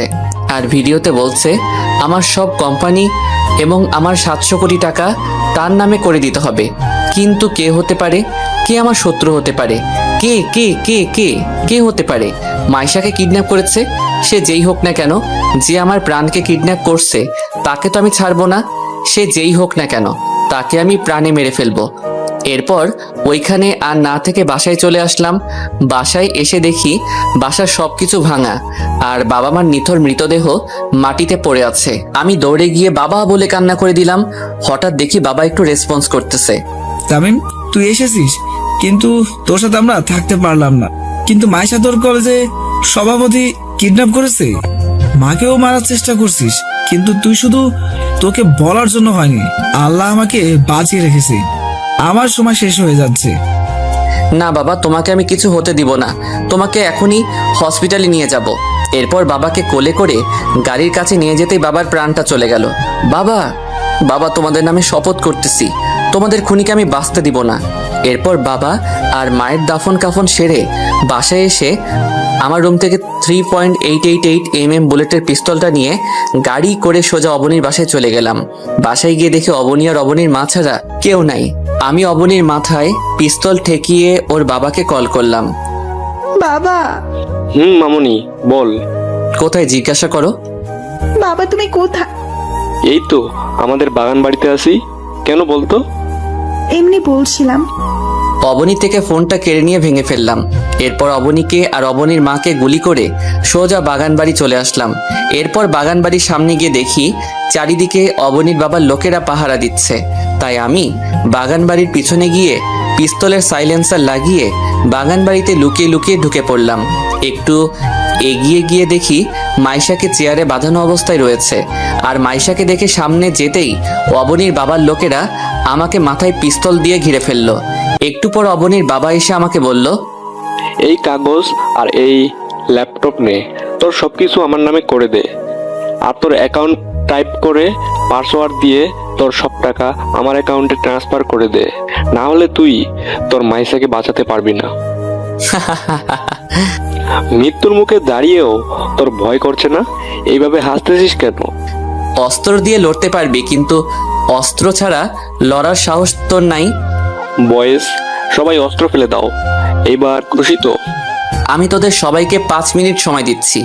5 মিনিটের মধ্যে যদি তোরা সবাই মিলে আমাকে মারতে না পারিস তাহলে আমি তোদের মেরে ফেলবো। Let's start the fight. এরপর সবাই মিলে আমাকে মারতে লাগলো। আমার পুরো শরীর রক্তাক্ত হয়ে গেছে। এরপর আমি কিছুক্ষণ মরার অভিনয় করলাম। আমাকে এমন হতে দেখে অবনীর বাবার লোকেরা বলল, বস, হি ইজ ফিনিশ। এরপর আমি লাফ দিয়ে উঠে দাঁড়ালাম আর বললাম, time is finish, let's my times start now. বয়েস, কিল হিম। এরপর অবনীর বাবার লোকেরা আমাকে মারতে আসলে আমি আমার পা দিয়ে লোকটির গলায় একটা লাথি মারলাম। সাথে সাথে মাটিতে লুটিয়ে পড়লো। এরপর একে একে সবাইকে মেরে শুইয়ে দিয়ে অবনীর বাবার কাছে গিয়ে মাথায় পিস্তল থেকে বললাম, mister Chowdhury, you are finished. Tamim, না, তুমি এটা করতে পারো না। আমার মেয়ে আর আমার বউয়ের কি হবে? আমি ওদেরকে উপরে পাঠিয়ে দিয়েছি যাতে তোর একলা মনে না হয়। এরপর আমি যখনই গুলির স্ট্যাগারটা দাবাতে যাব ঠিক তখনই মাইশা এসে আমার হাত উপরে তুলে দিল, যার কারণে গুলিটা উপরে হাওয়ায় লাগলো। তামিম, তুমি কাকে খুন করতে যাচ্ছ? উনি আমার চাচা হয়। আমি জানি, কিন্তু তোমার চাচা আমার বাবা মাকে মেরে ফেলেছে আর তোমাকেও কিডন্যাপ করেছে। আম্মু আব্বুকে মেরে ফেলেছে। এখন আমি মা কাকে ডাকবো? শেষ করে দাও। এরপর মাইশা আমার কাছ থেকে পিস্তলটা নিয়ে অবনীর বাবাকে শুট করে দেয়। অবনীর বাবার সাথে সাথে মাটিতে লুটে পড়ে। ইতি এসে সোজা আমায় জড়িয়ে ধরলো।